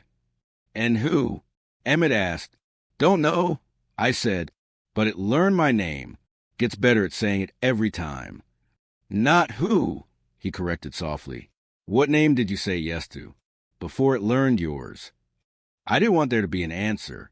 One arrived anyway. The crawl space. The chewed floorboards. The handprints on glass. The roof with pebbles, the whisper stretching my name like taffy, testing the sound. And before that, the cabin in Blue Hollow, the carved faces, the Polaroid of a shirtless man standing in front of a ruined frame. No expression, no sense of being seen. A template for being looked at. I took a picture. I said, a Polaroid. Someone left it in a broken stove. I burned it later, but I still remember it, his face. I swallowed. There were carvings, too. Symbols. A face with a long mouth. I looked too long at all of it. Maybe that counts. It does, Emmett said. Sometimes you don't have to say a name. Seeing is enough. It's like signing, just with your eyes. Okay, I said. The key warmed in my pocket as if it agreed. What's the boring thing with salt and iron and names? The short version, he said, is lines. We make better ones. We close with the old lines opened. You're not going to like parts of this. I don't like any of this, I said. He chuckled once. No joy in it, just recognition. Fair. Tell me what to do. First, he said, you leave the Tower Hill. High places make echoes that aren't yours. Drive back into town. Church if you can stand it. Failing that, the laundromat. Metal machines are friends. I was at the church, I said. Father Dale. Good, Emmett said. He'll keep the door shut. He knows the quiet. You'll need 3 things. A mason jar, a handful of salt that hasn't touched the table, and something that you'd hate to throw away that isn't alive. The jar is easy, I said. The salt I can buy. The last thing, my eyes went to the passenger seat. The map from the diner woman, folded with the circle hidden. My knife on the console. The old paper map with faint trails printed from a forum, the one that had got me into Blue Hollow in the first place. I pictured tearing it. My stomach tightened. That one, Emmett said, as if he could see through the phone. The old paper. I didn't move. The face in the glass leaned closer, as if it could smell my hesitation. Outside, the key felt hot enough to burn a shape into my thigh. I put the truck in gear. "I'll call Dale," Emmett said. "He'll meet you at the side door. Leave the phone on the seat, and don't answer it if it talks." "It will," I said. "Then we're not surprised," he said. "Drive." I drove. The towers thin behind me, their blinks swallowed by the curves. The road slid back toward houses with porches and swings and mailboxes shaped like fish. Down one block, a kid dragged a stick along a picket fence in a rhythm that made my body want to finish the phrase. I didn't. At the church, the side door stood open just enough to show a sliver of shadow. Father Dale waited, sleeves rolled, a look on his face like someone who had decided to stand still until the wind learned better manners. Emmett called. He said simply, "Bring your pockets." Inside, the sanctuary felt different in daylight, less like a harbor, more like a ship. He led me not down the center aisle, but to a small room behind the organ where hymnals slept and a coffee maker tried to be new in a room that wasn't. He set an old mason jar on a table already dusted with a glitter of salt. Beside it lay a coil of thin iron wire, dull gray and stubborn. "Put the key and the nail on the table," he said. I did. The key clicked against the jar like greeting an old friend. The nail rolled and stopped with its head aimed at the door. "We'll put them back when you leave," he said. "Right now, we make a box a door can't learn." He handed me the iron wire. It was stiff. It fought the circle I tried to make of it, as if preferring to be a straight line that pinched. Dale took the wire, bent it with steady hands, and made a ring. He set it around the jar. "Salt," he said. "Not much. Enough to say here quietly." I poured a thin line inside the wire ring, careful not to let it spill over. The grains whispered like tiny dry insects. He nodded when the circle closed and didn't glisten. "Now the map," he said gently. I pulled the paper from my backpack. The edges had softened from use. Oil from my fingers had polished one corner shiny. The trails printed in faint ink spidered out across the page. I could put my finger on the place where the hidden cabin had been, where the hunting stand lifted me to a bad version of safety, where the voice called my name like a teacher marking roll. I thought about the diner woman, tracing a circle over a patch of green. "We don't burn it," Dale said, reading my face. "We don't rip it.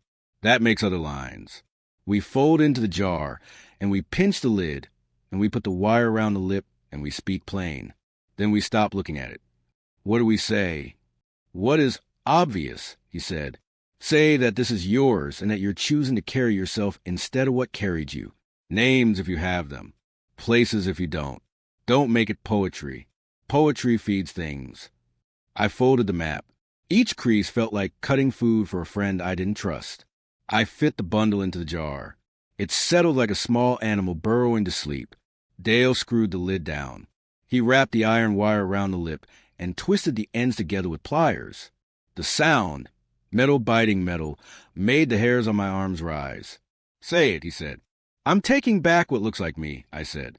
My throat tried to dress the words up. I made them simpler. "This map doesn't get a point at me anymore. I'm not the path it wants." I breathed, found one more sentence.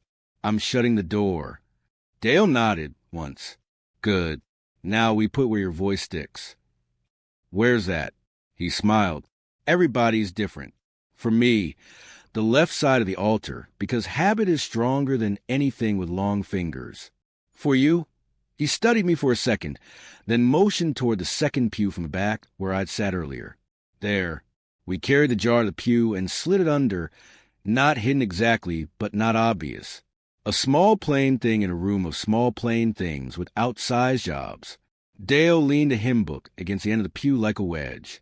"Now the iron and the key," he said. He hooked the old key back on the string and handed it to me. "Pocket," he said. He pressed the nail into my palm. "Heel," he said, nodding to my boot. "The rest is walking and not opening what knocks." "That's it." I asked. He shook his head. I didn't say it was everything. I said it was the boring part. Boring first. Fancy later if we have to. What's fancy? Names you don't want in your mouth, he said, with a look that let me see that his mouth had known them once and wished it hadn't. Let's not start there. My pocket felt heavier with the key back in it. The nail under my insole reminded me I had arches. I opened my mouth to thank him, and the church door clicked. Not opened. Clicked, like a tongue making a sound to see if it could. I looked at Dale. He didn't look at the door. He looked at me. Hungry? Always, I said. Good, he said. Hunger is a better companion than fear. We went to the diner.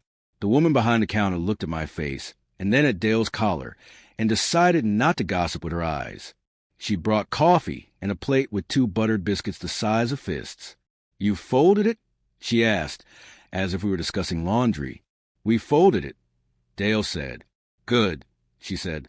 She slid a salt shaker toward him with a small push, just in case the table forgot its manners. Thank you, I said. She leaned her elbows on the counter. You get any strange phone calls? She asked. A few, I said. How did you? Because they never call me, she said, rolling her eyes. They know better. You headed back to where you picked it up. I stared at her. Should I?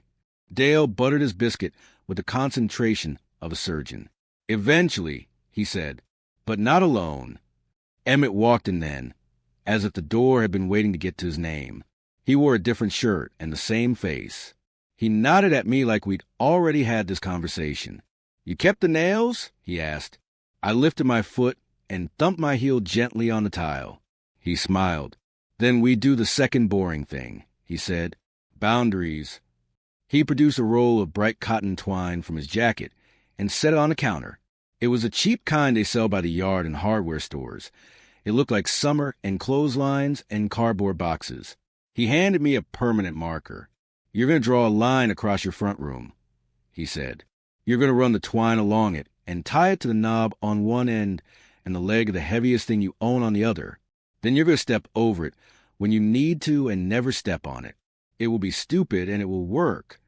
I thought of my parent house in the basement and the couch with a permanent dip where I watched sitcoms at midnight to convince myself laughter had a shape. I'm not going home, I said. He met my eyes. I didn't say you were. Any room will do.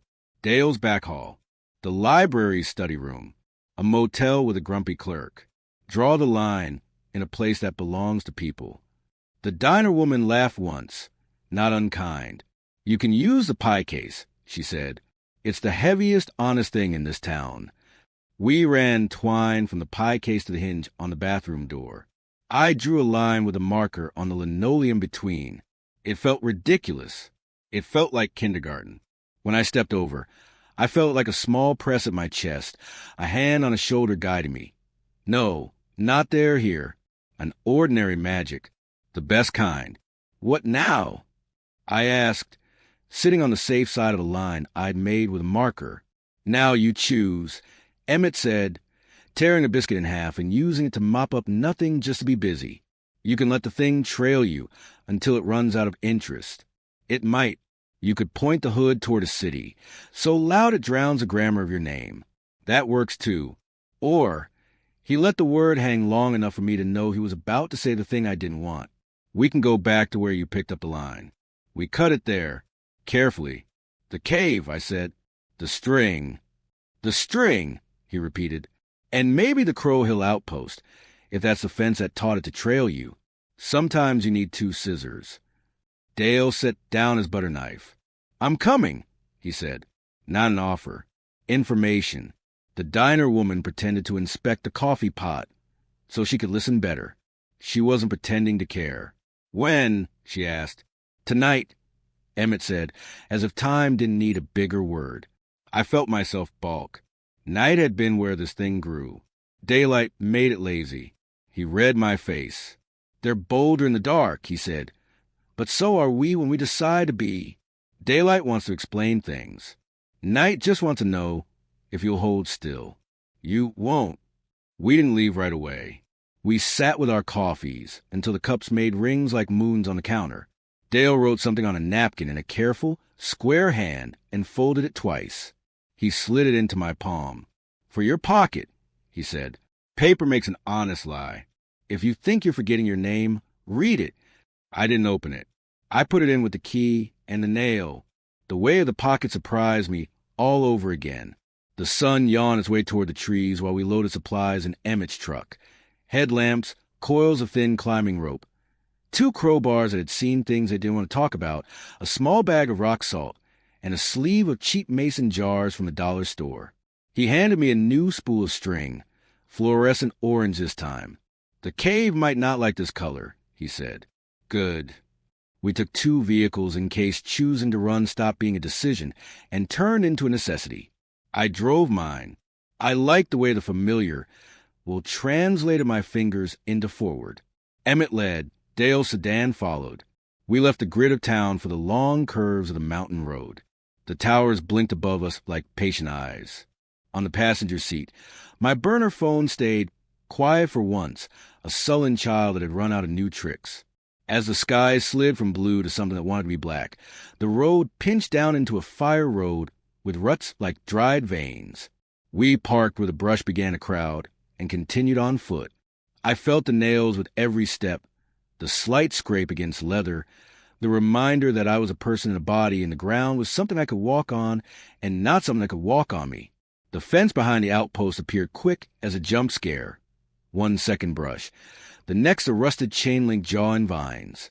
The sign for Crow who slept against the wall where I'd found it before, letters soft with rot. The break in the fence at the bottom still gaped, bent outward like a smile that didn't reach eyes. We slipped through. The path beyond wasn't path. It was suggestion. Emmett took point. Not fast, never stopping long enough to make the night think it had permission to settle in us. The ridge narrowed.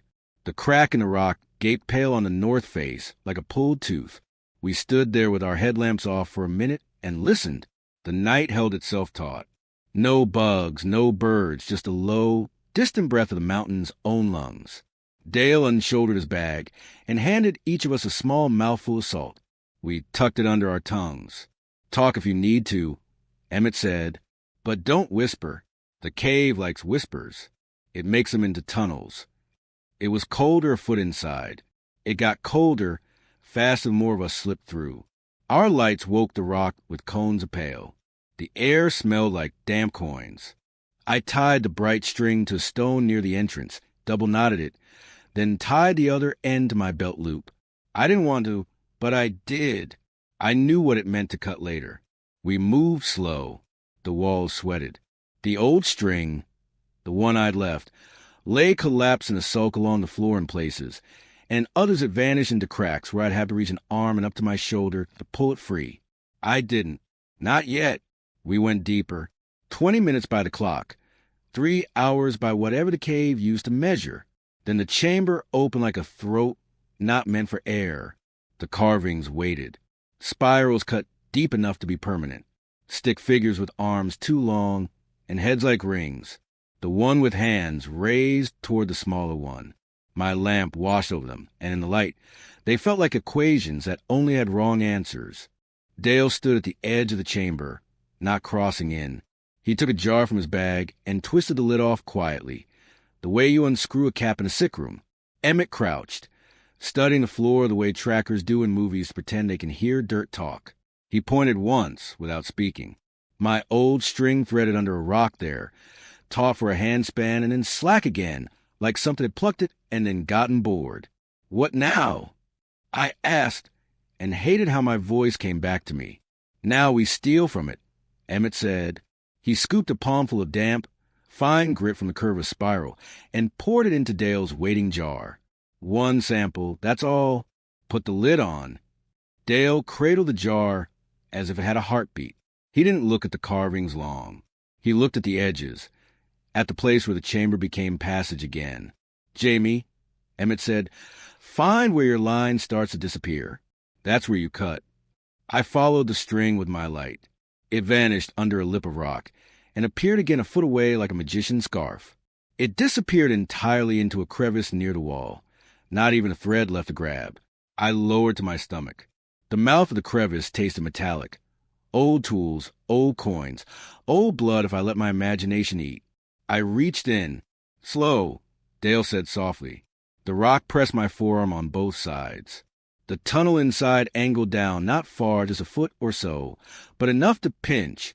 My fingers found the string. It was tight, tighter than it should have been, like someone small and patient was holding it from the other end with 2 fingers and a smile you couldn't see. I pinched a line and pulled. It resisted, then let go a half-inch, then fought again. Knife, Emmett said calmly, as if we were on a porch cutting twine for tomatoes. I slid the blade in alongside my fingers as far as I dared, angled it away from my hand, and sawed at the tension without jerking. There was a feeling, not a sound, the way you feel a zipper's teeth give. Then the line went slack. I held both ends. The segment that led back toward the entrance tied to the rock, and the segment that vanished deeper where we weren't invited. The moment the tension released, the chamber breathed. Not air, not wind, a shift. Like a room full of people inhaled at once, and then remembered you could see them. My stomach flipped. Dale tightened the mason jar lid.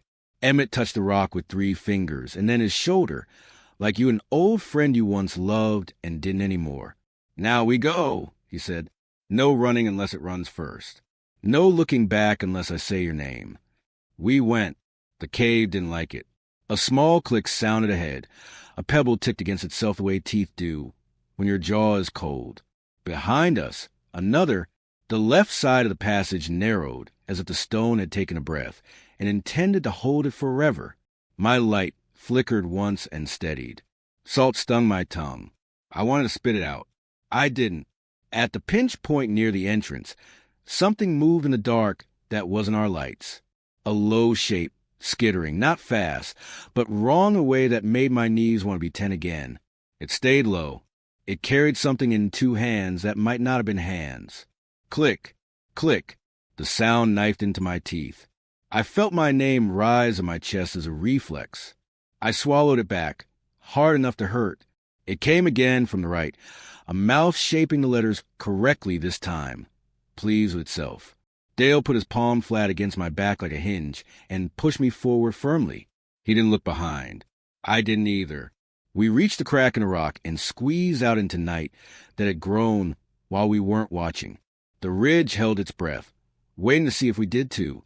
We didn't. Emmett didn't put the jar down. He didn't let the coil of string slip from his wrist. We slid through the fence. We crossed a clearing behind the outpost. Near the broken sign, he stopped. He set the jar on the ground and looped the bright string around the base twice. He tied a knot I'd never learned, and then another that made the knot sure it meant it. He poured a ring of salt around both. Dale watched the tree line. He didn't blink much. What did we just do? I asked. My voice sounded like it belonged to a person who knew how to ask smart questions, and I was jealous of him. We gave it something to argue with. Emmett said. It wanted the line it pulled. We cut it. We left a brighter line attached to a jar it can't open without saying your name the wrong way. It will try. It will get tired. And if it doesn't, I asked, then we go to Crow Hill in daylight and do the bean-counting kind of prayer that bores things so much they forget they were hungry, Dale said, with a sideways smile that had earned itself. But not tonight. The forest shifted its weight like a big thing turning over in sleep. Under the outpost eave, a small noise. Dale's head tilted without moving anything else. The noise came again, pads on wood, then claws. 2 bright coins of eyes flashed, and then resolved into a raccoon dragging an empty bag of chips.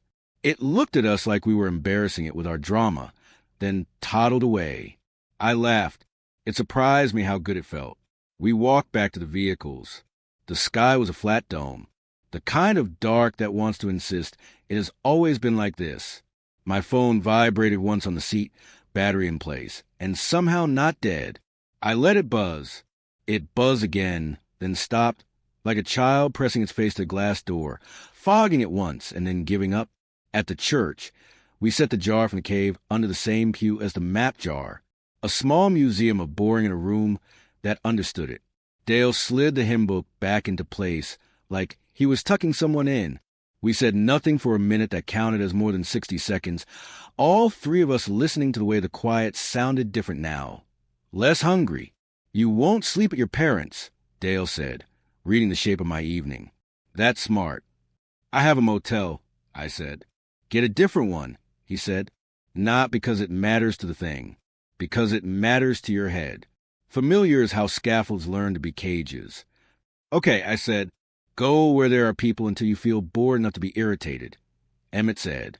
That's when you'll know the spell of this is losing its glamour. I don't want glamour, I said. You didn't pick it, he said. But it picked you. We're picking back. Outside, on the church steps, the night shaded itself 4 degrees lighter, then darker again, like someone testing dimmer switches. A breeze that had been too shy earlier finally tried the door with gentle fingers and decided not to come in. Somewhere close, a porch light clicked on. Someone laughed at a screen. The world took inventory and found a couple more ordinary things to count. I'm going to a motel on the bypass, I said. The one with the soft-serve machine that never works.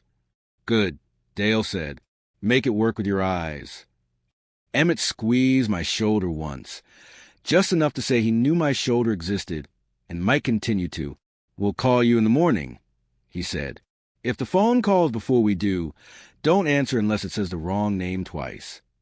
What's the wrong name? I asked. Crooked smiled, tugging without permission. He grinned back. Any name that is not yours. I drove. The bypass glowed in patches. The motel clerk looked like a man who'd been asked too many times about the soft-serve machine and had developed a theology about it. I paid cash. I asked for a room near the stairs. I tried the machine. It whirred and thought about it and gave me something that tasted faintly of vanilla and mostly of Freon. I ate it anyway. In the room, I drew an invisible line across the carpet with a borrowed marker and rammed the twine from the heavy dresser to the door hinge. I stepped over it and felt a little press again, the idea of a hand saying, "Here, please." I put my knife on the nightstand and left the lights on low. I set the jars in my head like bookends and fell asleep in the space between them. I woke at 3:07, sure something was in the room. The kind of sure that doesn't ask for proof. I didn't sit up fast. I breathed like a person having a normal stupid dream about being late for a class he forgot to attend all semester. I listened. The air conditioner clunked. The highway whispered.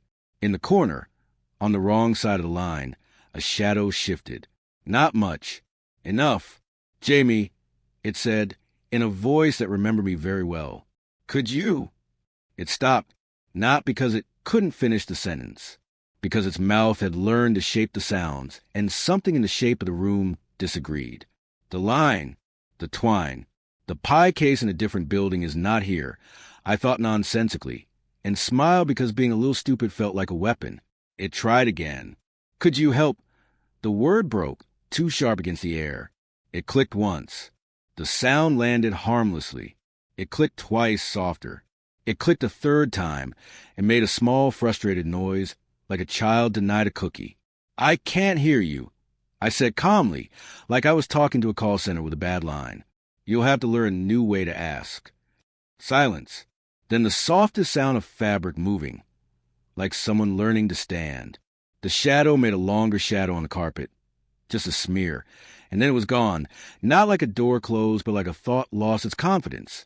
The alarm on my phone went off at 7 a.m. with a song I'd hated for months and now wanted to kiss. Emmett texted at 7:02, coffee? Dale texted at 7:03, bring donuts, the ones with the aggressive icing. We met at a picnic table by the library. The starry cardigan librarian waved in a way that told me I owed her overdue fines in baked goods. I put a box of aggressively iced donuts on the table.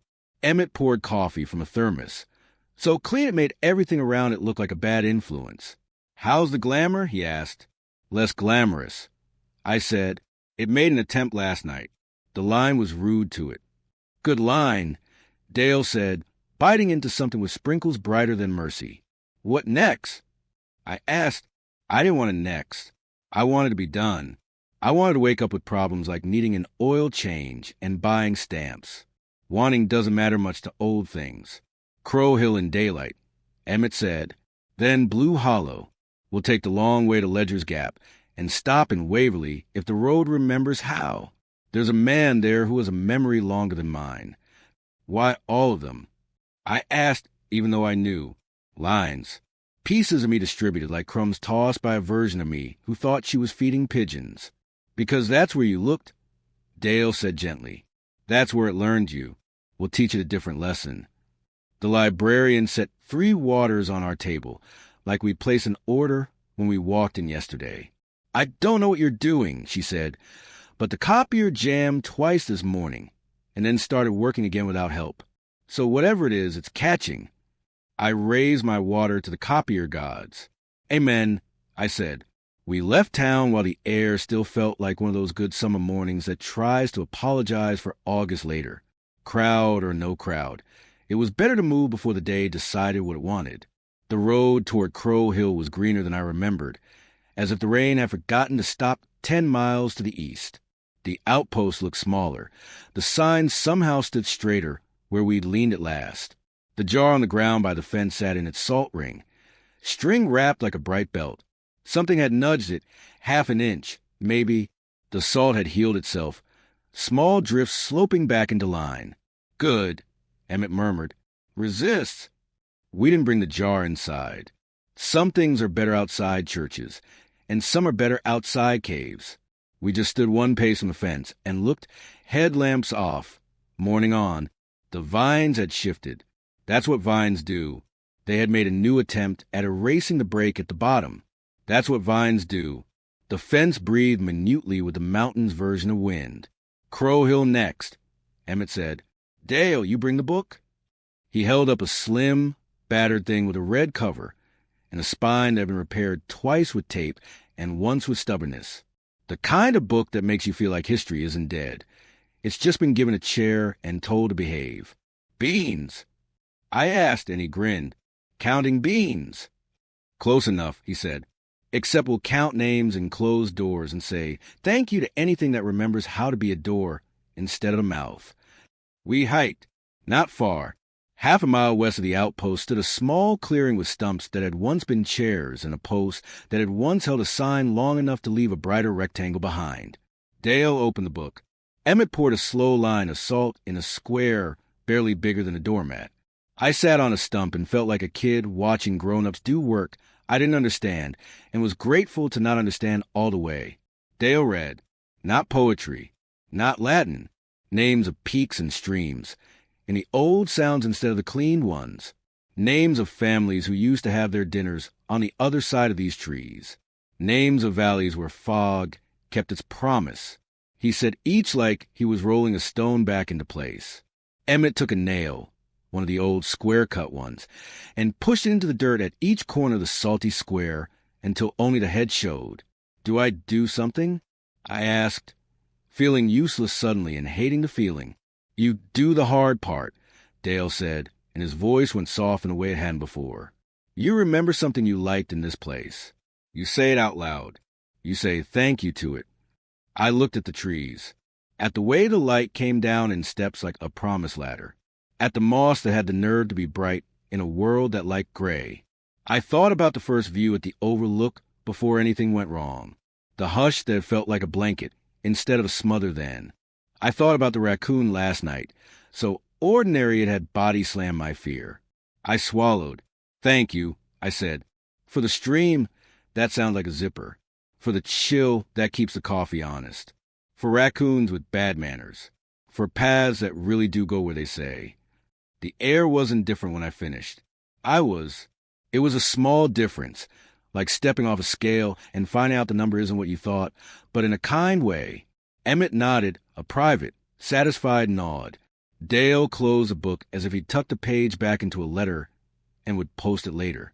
We didn't announce our leaving. We just left. Back at the trucks, Emmett looked down valley and squinted like a man reading a sign someone had smudged on purpose. Blue Hollow this afternoon, he said. I want to be down by full dark.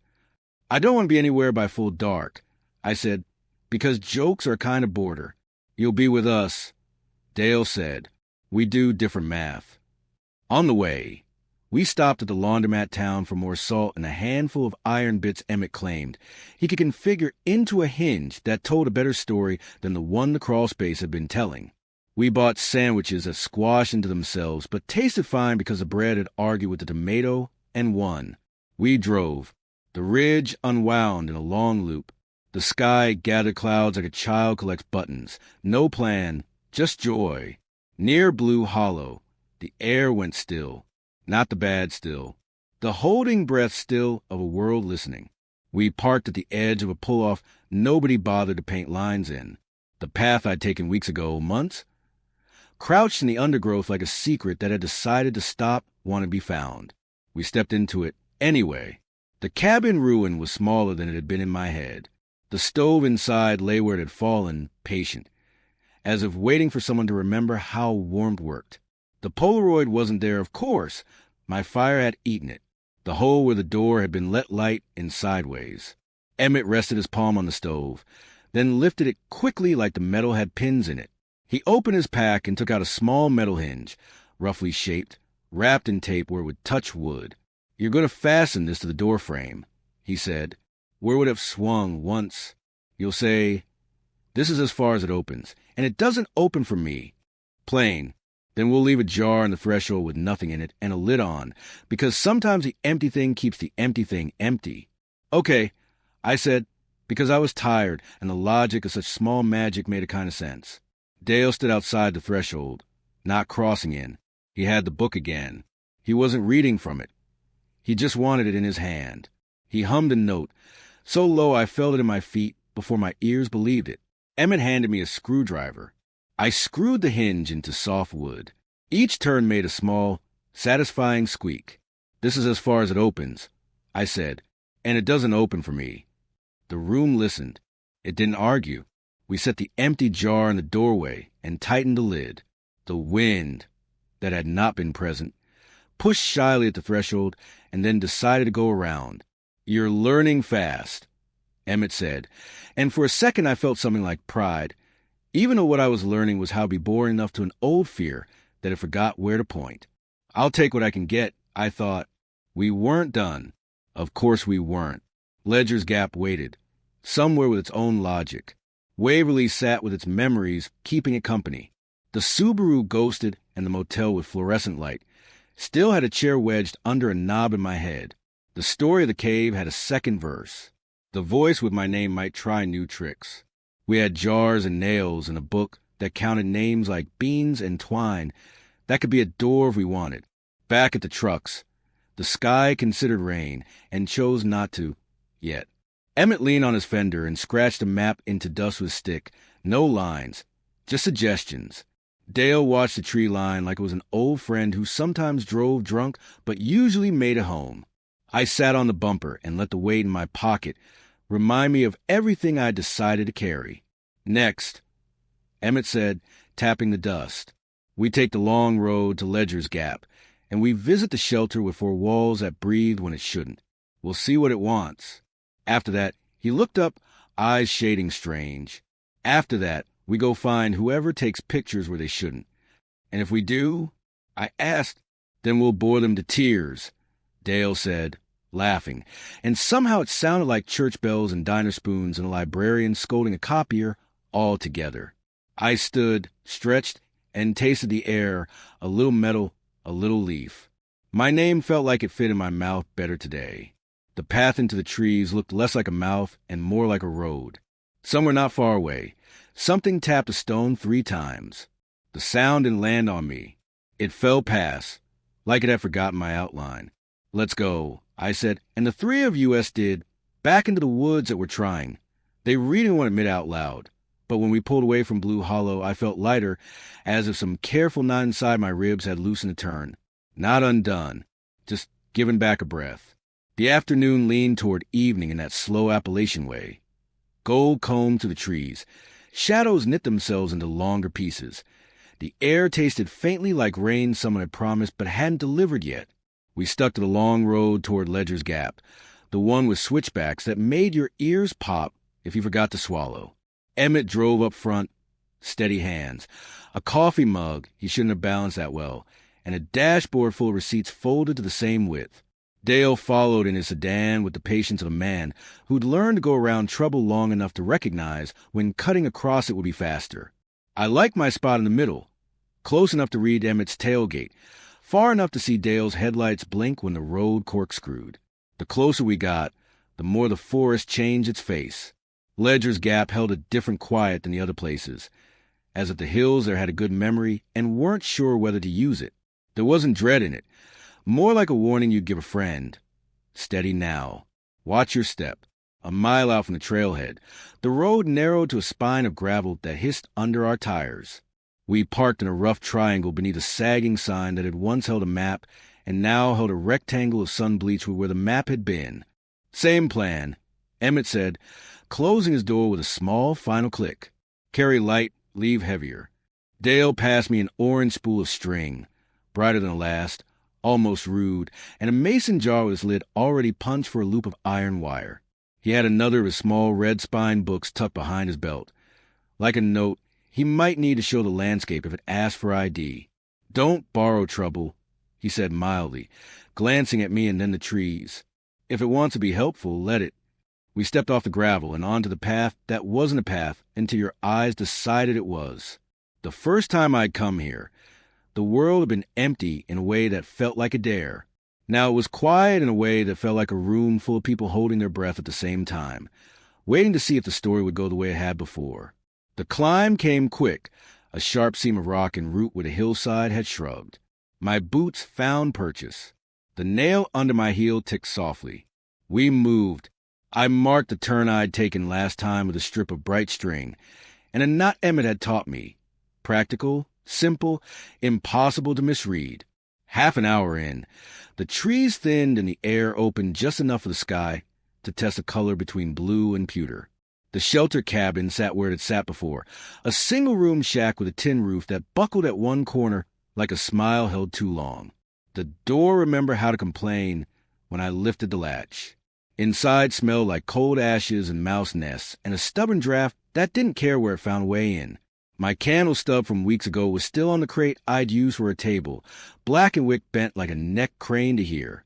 We didn't linger. Ledger's Gap wasn't about the shack. It was about the line that had been laid across me the last time I'd run here. The red cloth tied at shoulder height with two careful knots. The turned paths. The two knocks on like a polite request from a mouth that didn't want a door. We stepped back outside. Emmett tilted his head and listened. That odd way he had of scanning, without moving his eyes much. Dale rubbed a pinch of salt between his fingers and let it sift onto the threshold. "It's not hunting tonight," Emmett said. "It's waiting for us to make the first sentence. So what do we say?" I asked. "No, thank you," Dale said, almost cheerful. "Twice if you mean it."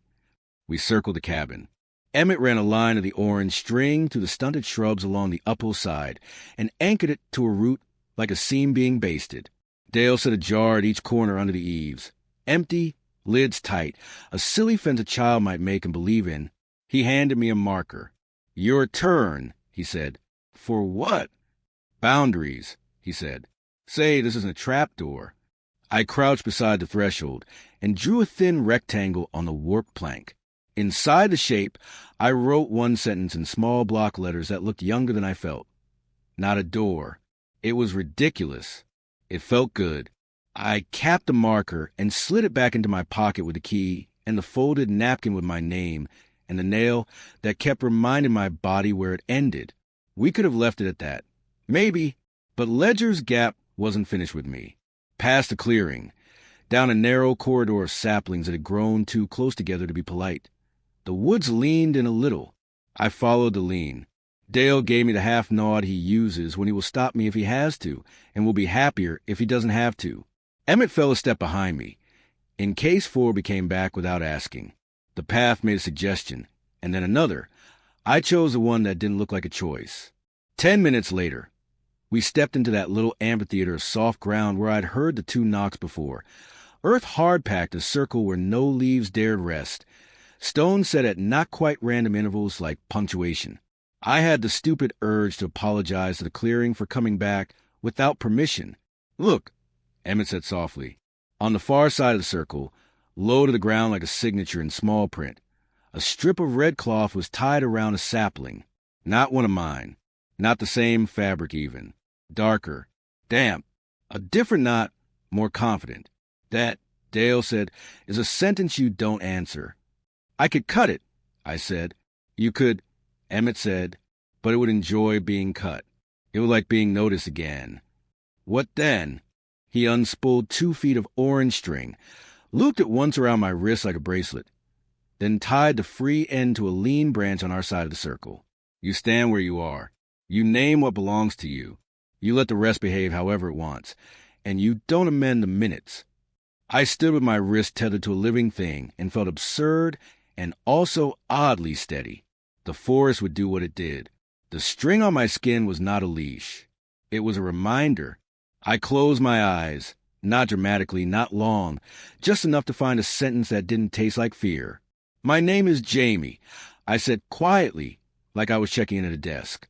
I keep my feet. I keep my breath. I keep my seeing. The woods did not respond. That was the response. Behind me, Dale exhaled. Emmett touched my shoulder, unlooped the tether, and wound the bright string back onto the spool with a frugal patience that made me inexplicably want to laugh. We turned to go, and that's when the air changed. Not colder, not warmer, thicker, as if the woods had been hooded. The first click came from the right, then was echoed from too far left for it to be the same thing. Dale didn't look at me. He followed the sound with his ear and then shook his head like he'd recognized an old joke. It wants us to feel hunted, he said calmly. Walk. We did. Not faster, not slower. The clicks paced us, sometimes ahead, sometimes behind, sometimes layer like someone clapping hands down a long hall. When the cabin roof came into view between the trees, the sound stopped. Just absence. Not relief yet. Emptiness that might have been a step back before a different kind of step forward. We reached the clearing. A shape stood in the doorway that had not been there a blink earlier. For a second, I thought it was a trick of the roofline, a shadow handled by wind. It wasn't. It was a person, almost, but not in the way the man by the carved oak had been, not wax pale and still. This one wore a shirt, gray and soaked dark at the hem, and jeans that had been dragged through something that remembered how to be water. Boots caked heavy at the calves. No pack, no light. He had the solid outline of someone who had been alive in the last hour, and the strange tilt of someone who didn't quite remember how to stand. We stopped in a line without agreeing to. Emmett didn't put his hands up. He didn't reach for anything either. Dale moved the slightest bit, so he stood between me and the cabin, not shielding, just reframing. Afternoon, Emmett said, as if we'd arrived for a potluck. The man turned his head. Slow, not broken, just hesitant. When his face found us, my scalp prickled. He looked like someone had used a face they remembered and put it back together slightly wrong. Features crowded too close to the center, eyes a little sloped, mouth wider than necessary for the words it might want to hold. Roads that way, he said, pointing behind us with 2 fingers that were the right number and also looked longer than they ought to. The voice was soft and flat, like something reading a line it hadn't practiced. Storm's coming. No storm. The sky above the clearing was still that pewter blue that couldn't decide what to be. Dale didn't look up to check. He watched the man's hand, the way the fingers floated a second too long in the air before resting. We know the road, Emmett said. We'll use it when we go. The man cocked his head, listened hard enough, and you could almost hear the joint ask if it should creak. He lifted his other hand and pointed at me. Not a jab, an indication. You, he said, left something.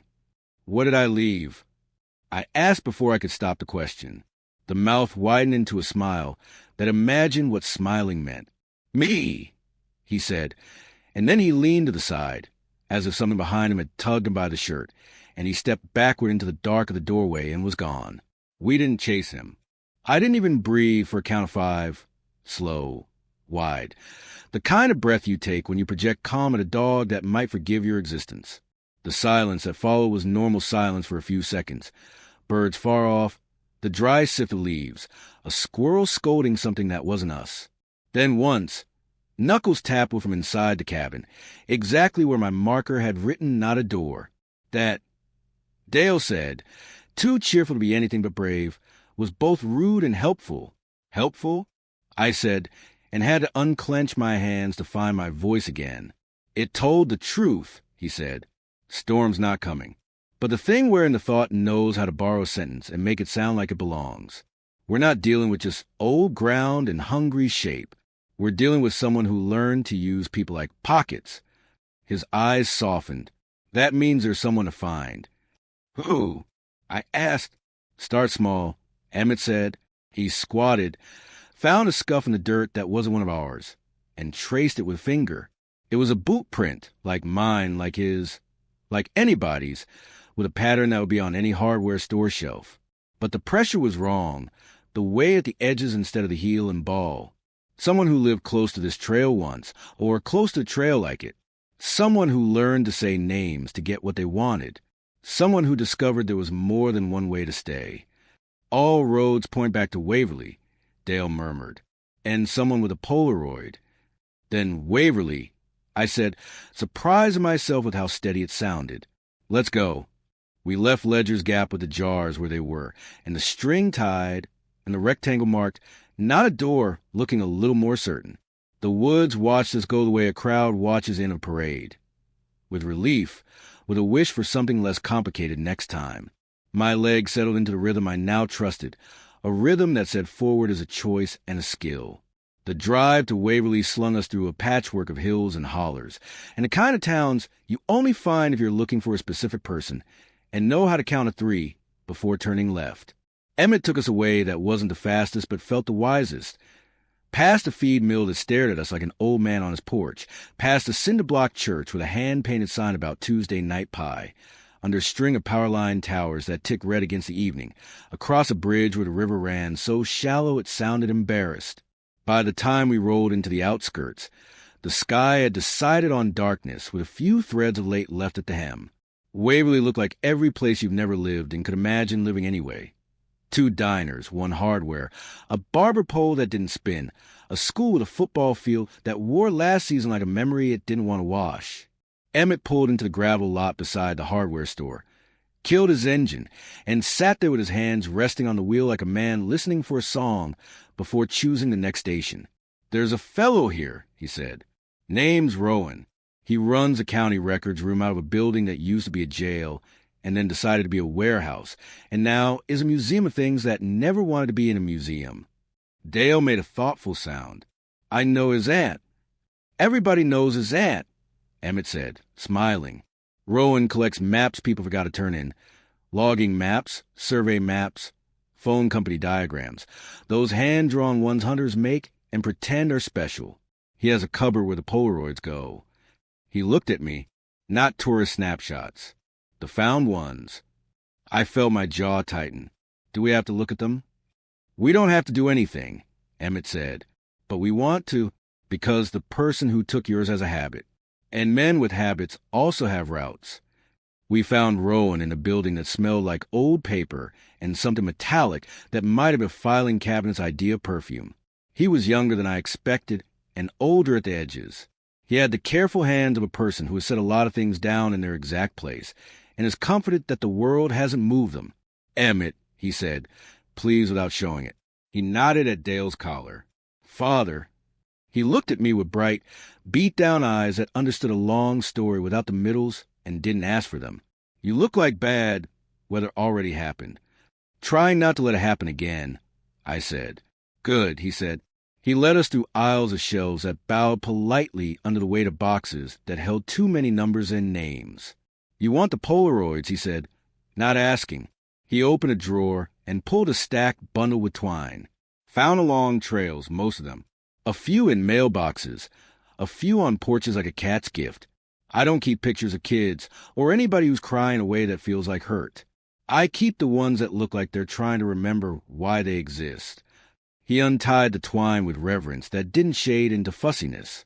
The photos were the woods, mostly. Ferns, trunks, the ill-fitting angles made by deadfall. A few were of faces, off-center, looking not at the camera but past it. The men looked like the man by the oak and not like him. Some too still, some too unaware, some too glad to be looked at. A few at the corner of an old cabin frame in the back, or the edge of a rusted stove, or the shine of a piece of glass in the leaf litter. Do you keep track of where they're found? Emmett asked. On a map with pins, Rowan said, And then he pulled down a roll of canvas that had been a topographic chart, and now it was a topographic chart with a rash of tiny colored points stuck through it. Red for near water, blue for ridges, yellow for along roads, white for strange. White, I said. Inside, Rowan said. He didn't elaborate. He didn't have to. The pattern wasn't neat. It wasn't supposed to be. But there was a drift, not exactly a line, not exactly a spiral, gathering along the ridge that ran from Ledger's Gap through Crow Hill and onward to a bend in the county road, labeled Bear Scratch Run. A handful of pins traced a shortcut through private land that didn't like being trespassed, then spilled toward a little square on the map that had been printed once and then erased with pencil. Blinn Hollow. Emmett's mouth made a shape like the word, without using the sound. You want to tell me why the county keeps imprinting that? Rowan asked, soft enough to prove he'd been waiting for years to ask someone who might actually answer. Because it keeps being there, Dale said, and then it keeps not. Rowan nodded as if that were as good a reason as any. He tucked a few Polaroids back into the bundle and slid the rest toward me. Is anyone you know? He asked gently, as if knowing would be both a kindness and a small blade. I shouldn't have looked. I did. Most were strangers my brain tried to make into shapes it recognized, and failed. Then I found him, a man standing shirtless in front of a collapsed frame. Not my picture, not the exact angle of mine, but the same location, the same crooked half window on the left, the same slope of roof caved inward like a hell breath let out. His face wasn't mine, wasn't Emmett's, wasn't anyone's I could name. His eyes had the same absent focus as the first Polaroid I burned. Blank without being empty, like he'd been told where to stand and had done a good job of it and was waiting for the next instruction. How long ago? I asked, tapping the photo. Rowan flipped it over. Someone had written 3 numbers in pencil that had faded and then been rewritten in pen. 2008. Found by a trail runner, he said. He turned it in because his wife told him to. Smart woman. He said the frame didn't look like that when he'd passed the same place 2 weeks earlier. Said the room had 4 walls then. 4 walls had become 2 and then none. Dale murmured. And someone keeps taking attendance. Who? I asked, tired of that word and needing it anyway. Rowan replaced a stack in the drawer and closed it with a decisive push. I don't know names, he said. I know routes. If I want to take a picture of 3 people on 3 different ridges without a 5th person knowing my face, I cut across the old phone easement here. He tapped the map, ducked the dry creek bed here, where it runs only in April, and then sleep in the old fire break here. The next morning, I'd walk Blinn Hollow to Bear Scratch Run and look for cut saplings and collect a soundtrack of clicks that nobody asked for. Phone easement, Emmett said, intrigued. When was it last used? Rowan smiled the way men who love dead infrastructure smile when asked about their favorite ghost. 1998, he said. The company never undedicated it. They just stopped visiting. And the fire break? Dale asked. 73, Rowan said. They made it too wide, and it grew back too patchy. Deer use it. People pretend they don't. We took a picture of the map with my very alive phone. I didn't want to, but we needed the lines. Rowan cut the location of the old easement out of an extra chart and gave it to us folded small. He slid 1 Polaroid across the table face down. For the jar, he said. Not to keep.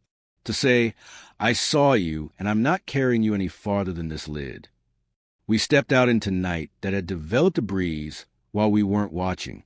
It smelled like a creek that had remembered how to run. Emmett traced our route on the air with a finger, like he was writing notes to the road. Dale pocketed the little book. His face had that look it gets when he's already started reciting something in his head he'll finish later out loud. We drove to the edge of the easement and parked in the dark beside a fence that had never learned to be new. The moon was a shaving, not enough to comfort, enough to prove shape existed. We slipped under a sagging wire and followed a seam of cleared land that ran straight as a dare through stands of oak and hickory and patches of laurel that tried to pinch it narrow in spite. It was not a place the public came. Not a path you'd choose unless you knew paths have memories and some of them could be useful. My boots turned up the smell of crushed green, the iron taste of a place where tools had once moved through with certainty. The first click came from far ahead, the second from far behind, the third from above our left shoulders in a way that made us all smile in spite of ourselves. Old telephone lines have their own little weather. Don't mistake wire song for teeth, Emmett said, almost to himself. We walked. The night widened and narrowed, in that way a forest does when the trees edge in close, and then step back to let the sky take a look. After a mile, the ground sloped down into a shallow crease, damp underfoot even now. Rowan had been right, a creek that only bothered once a year. We crossed on stones that knew where they were supposed to be. On the far bank, something lay in the weeds that didn't belong. A camera, not new, not antique, square, scuffed. A strap tangled in dead stems. Not a Polaroid, but it had the language in it. Emmett crouched and touched it with a knuckle as if tapping a sleeping animal. He didn't lift it. He looked at me. Your call, he said. I wanted to run. I wanted to snap the strap with my hand and sling the thing into the creek bed and watch it crack open and spill out only air. I wanted to leave it and pretend I hadn't seen it. I did the third thing. I took a jar from Dale, set on the ground beside the camera, and said steadily, I saw you. Then I picked up a handful of the Cold Creek stones and dropped them one by one into the jar. 4 clicks, neat, definite. Dale screwed the lid tight. Emmett looped the orange string around the jar and tied it to the stump of a cut sapling, a makeshift post that knew the story of men passing through. We left the camera where it lay. Past the creek, the easement bent with the hill, and came face to face with the old fire break. Even after 50 years, you could see its straightness under the grown-back chaos. A lane where the ground still kept its chin up. We stepped into it, and the air became a corridor. The first click that wasn't the sound of stone or wire came from the far end of that corridor and rolled toward us like a marble across a wood floor. The second came from 2 close to my right ear, to be comfortable. The third came in 3, fast, as if someone had tossed coins into a metal bowl. We stopped, not from fear. To listen. Jamie, a voice said, not a mouth I could see. The corridor did not swallow the sound. It placed it at my feet. I didn't answer. Emmett didn't turn. Dale didn't speak my name for me. He started humming again, that low, steady line that isn't a song and isn't not a song, and the air around us remembered the shape of doors and corners and the fact that you can exist on one side of the thing without needing to poke it. The corridor opened into a clearing, not a campsite, not a meadow, an in-between place where the ground had been told once that it wasn't allowed to burn, and it kept the rule long after the telling stopped. In the middle stood a wooden frame waist-high, built low and sturdy like a workbench. On it, a box made of scavenged planks, lid hinge, a cheap-keyed lock through a hasp that had never met a locksmith, a table for a hobby, and a hobby someone wanted to keep polite. This is new, Emmett said, wary and pleased in the way people get when a mystery stops pretending it isn't in the room. He bent, looked without touching. On the lid, for perfect greasy prints, no thumbs. Low to the wood, the shape of a hand that knew how to press a sentence into glass, and also liked to do it to pine. Dale's mouth flattened. Someone's been teaching class. We're late to it, Emmett said, but not by much. He took a nail, the old square kind, set against the lock shank, and tapped twice with flat rock. The lock gave up like it had been waiting to be persuaded. He drew the bolt and lifted the lid. Inside lay a deck of Polaroids rubber-banded, a notebook with numbers that weren't phone numbers and names that might have been trails and might have been people and might have been a blending of the two, a tin of black stones that, even from above, had the gloss of river smooth clicked against each other for too long, a coil of wire, 3 strips of red cloth cut neat, a handful of 4-fingered prints on the underside of the lid, as if someone had opened it from below and pressed a low. My head swam, not with fear, with relief that hurt, a tightening behind my eyes that said, of course there is a bench, of course there is a kit, of course something named and made and rehearsed this. The danger wasn't only old, it was practice, and practice leaves fingerprints. Emmett didn't touch the Polaroids. He looked instead at the notebook. Dale passed him a second jar, and he lifted the notebook carefully, like a relic that might not behave, and eased it into the glass. The fit was mean, the corners complained, and then accepted their fate. Dale screwed the lid. Emmett turned the jar once in his hands like a world he wanted to be sure had gravity. "Rowan," Dale said quietly, already seeing the path back to town and the man with the bright eyes. He'll parse this like a hymnal. "We're not done," Emmett said, eyes on the tin of stones. He took a handful and dropped them into a second jar, the clicks crisp, exact. He didn't like the sound. He liked having the sound stuck behind glass. He set the jar down beside the bench and looped the orange string around its neck and tied the line to the leg like a leash that meant it. "What about the pictures?" I asked, staring at the banded stack like it might unspool itself into a story whether we wanted it to or not. "We let them be names we don't say until we know why saying them matters," Emmett said. "Not every truth needs to be read in the first room." Dale nudged the strips of red cloth with the back of his knuckle. "These we can throw into the bushes without giving them the satisfaction," he said lightly. He didn't. He put them into a zippered pocket of his bag lined with foil, and something that recognized what they were. A branch cracked beyond the clearing. Not dramatic. Clothes. Every hair on my arms did what hairs do when they sense a different temperature of attention. A figure stepped from the dark. Not the man from the cabin. A different shape, broader, shoulders carrying the mistake of confidence. A baseball cap pulled low. A jacket with the logo of a company that had gone out of business 15 years ago. A camera around his neck. Not a Polaroid. A DSLR, so old it was new again to people who liked that look. He stopped when he saw us, as if we were the thing out of place. And then he smiled the way people smile when they are about to say something they have practiced in the mirror. "Evening," he said. Trail closed. He was human, all the way through. The recognition hit me like stepping from cold water into heat. Dizzy, grateful, angry. I wanted to shake him for choosing to stand where he stood. I wanted to thank him for being a puzzle with muscles, and not a shape with a slit and a scream. I wanted to hear what his voice did when it said my name. Emmett didn't blink. "Says who?" "Says me," the man said, tapping his chest with 2 fingers and then gesturing at the bench as if it were a permit on a clipboard. "Private research." "Into what?" Dale asked pleasantly, like he decided this conversation would be an anecdote on a porch in 10 years. The man's smile sharpened. "Into how far a mouth can open and still make a word," he said, as if that explained a lock, the cloth, the stones, the notebook of names and routes. Into listens when a word is said right. I stepped forward before Emmett or Dale could catch my sleeve. "You're the one who left the Polaroids," I said. "You chose the angles. You waited for people to stand alone." He tilted his head, delighted by the quiz having an answer. "I curated," he said. "You stood where you stood. The rest followed." "Who taught you?" I asked. He looked genuinely offended. "Nobody teaches. You listen." He glanced at the tin of stones with actual affection. "They tell you how to ask. You adjust your ear. They tell you which names are heavy and which names are light. You get good at the weight." "You use people," I said, and hated how simple and insufficient it sounded. "You put them in a closet with a sign on the door." He shrugged. "It's an old closet. I left it better than I found it." "That's a sin," Dale said calmly. "No fire. No brimstone. Just a note entered in a ledger." The man lifted the camera, not as a threat, as a demonstration.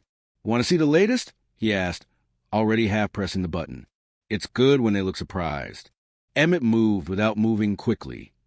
He put his body where mine would have been if I had taken a step, and didn't raise his voice. "Road's that way," he said, pointing past as precisely as the knot man at the cabin had pointed, the same 2 fingers, the same soft, flat tone, but with a human rhythm that couldn't be faked. "Storm's coming." The man laughed. He'd heard his line in another mouth and liked the echo. He stepped to the side. "You can't keep me from conducting research," he said. "This is public land." "It isn't," Rowan said from behind him. He shouldn't have been there. He'd followed us on feet that had learned how to be quieter than a library and now made use of the skill. He held a clipboard, and even in the low light, I could see the county seal stamped in the top corner. "This corridor is a utility easement. Rowan said, voice so official it made the air polish itself. And the county granted temporary control of access to the Department of Transportation due to erosion impact. No public use permitted. The man with the camera blinked, his mouth open to argue and then closed, unwilling to be silly in front of paperwork. You can leave, Rowan said kindly, or you can sign this form acknowledging you were informed of the closure, which obligates me to inform the sheriff you ignored it. He smiled with all his teeth in a way that was not friendly. Pick the one that has you home in 20 minutes. The man's confidence found new shape. He addressed me instead, lowering his voice to the tone people use when they want to make conspiracy with a stranger. They won't fix it, he said. You think they will, because you want the world to be a book where the last chapter teaches the first one a lesson. It doesn't, but there is something you can learn. What? I asked against my better sense. He lifted his camera halfway, not to aim it, more to pet it. They can't say your name if you don't think it, he said. They don't pull from air. They pull from you. Don't give it to them. He tilted his chin, as if he'd offered a kindness. Close your eyes when you sleep. Leave, Rowan said, pleasantly relentless.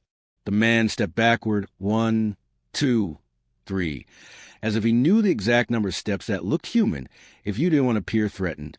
He melted into the corridor and then into the black around it without hurry. No clicks followed him. The night adjusted its shoulders. Emmett let his breath out in a shape like a laugh that wasn't.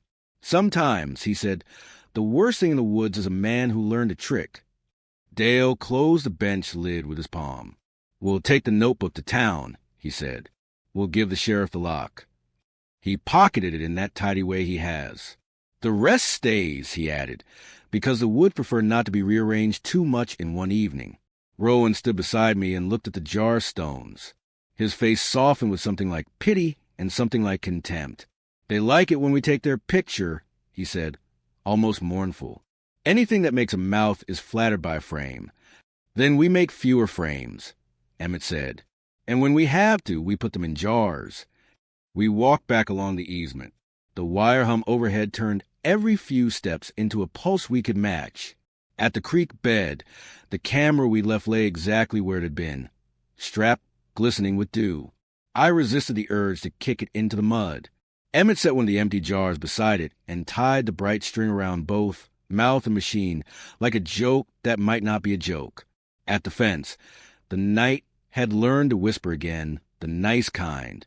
We crossed, ducked into the vehicles, and none of us started our engines yet. That pause, engines cold, windows down, breath visible when we exhaled, felt like something we'd earned, not safety, a page break. I looked at my hands on the wheel and knew they were mine, not borrowed, not guided. My name fit better in my mouth than it had when we left town. The jars under the church pew existed in my head like bookends. The hinge on the cabin's rotten frame had become a sentence in a language I was learning to speak without poetry. Ledger's Gap hadn't claimed me. I'd drawn a line there and stepped over it. Crowhill had kept the jar and said nothing, which counted for something. We're not done, Emmett said, as if reading me. There's Blinn Hollow waiting and Bear Scratch Run, and the ranger station that prints and imprints itself on purpose. There's a boy in Waverly who hasn't come home from checking his traps, and a woman who keeps hearing her mother's voice at the back door. There's a house at Clarksville that needs a crawl space taught to forget. There's a fire tower with ribs still standing in a dream that isn't finished with you. He tapped the notebook jar with a fingernail. And there are names in here that will tell us who like to leave gifts in mailboxes. Dale smiled not with joy, but with that bright endurance that made me think of bread that refuses to mold. There are donuts tomorrow, he said, aggressively iced. Rowan folded the county map and slid it into my glove compartment, as if he were loading a talisman. And there's a copier that will jam again unless you come back to the library and read something so boring it becomes a shield. I laughed, and the laugh didn't sound like a mistake. I turned the key. The engine caught. The road lifted its eyebrows and asked politely if we were ready to continue. From somewhere above the easement, 3 clicks came, not sharp, soft, not a demand. A reminder, the wire side, The trees pretended not to be listening, which is the nicest thing trees can do. "Okay," I said, to the men, to the jars, to the road, to my own name, "let's keep going." Eerie were, to remember they were mostly trees. We left before dawn. Mist clung to the trees like a memory that hadn't decided whether to stay. The road wound downward through the hills, and behind us the forest looked almost kind again. Almost. Rowan had gone back to Waverly, his maps folded under his arm, muttering about names that keep themselves. Dale hummed low in the passenger seat, the same half-melody he always used when he wanted to remind the world that it didn't own him. Emmett drove ahead, the taillight's small red eyes fading in and out of fog. For a while, none of us spoke. The silence between us wasn't fear anymore. It was the kind that comes when people have seen something too strange to argue about. We stopped at the overlook near Bear Scratch Run. The ridge opened wide there, a long scar of rock and grass, and early sun trying to push through. The air was thin and sweet, smelling of pine and old rain. Dale got out first. Emmett followed. I sat for a minute, listening to the soft tick of the cooling engine, and finally stepped out too. Below, the hollow stretched into shadow. Somewhere down there between the trees and the creek, the bench still sat, the jars, the wire, the camera, all waiting for rain and moss and time to erase them. "You think it'll ever stop?" I asked. Emmett didn't turn. Things like that don't stop. They just change their face. They get quieter until someone listens again. And us, he smiled faintly, we just make sure the next person hears less. Dale crouched by the edge of the ridge and started unpacking his bag. He took out the final jar, the one we hadn't opened yet. Inside, the notebook from the box rested, sealed behind the glass, a film of condensation fogging the inside. The pages had begun to blur, the ink bleeding into shapes like rivers or roots. What do we do with it? I asked. "Finish the sentence," he said. He unscrewed the lid, slow and careful, as if expecting the air itself to complain. It didn't. The wind stirred instead, gentle, like a sigh released after years. He placed the jar down on the rock and stepped back. For a long moment, nothing happened. Then, faintly, from far below, came the sound of water moving over stones. Not the dry whisper of the empty creek we crossed. This was real running water. Waking up after a long sleep, the forest exhaled. Bird began to sing, just a few at first, then more. A woodpecker tapped out a rhythm that sounded like punctuation. The air grew lighter. Emmett closed his eyes and nodded. "That's it," he said. Ledger's Gap got its voice back. We stood there until the sun cleared the ridge. The jar on the rock steamed in the warmth, and the ink on the pages melted further, turning the words into nothing but color. It looked almost beautiful. When we turned to leave, I glanced once more down the slope. For just an instant at the edge of the tree lean, I saw a figure standing still, not pale, not waxen, not monstrous. Just a man, half-shadowed, looking up toward us. His expression was calm. He lifted a hand, not to beckon, not to threaten, but to wave goodbye. Then the light shifted, and there was only forest. We drove the rest of the way in easy silence. Waverly came into view like a painting drying slowly. Rowan's truck was parked outside the records building. The church bell rang once, clear and clean. Dale muttered something about coffee and real food.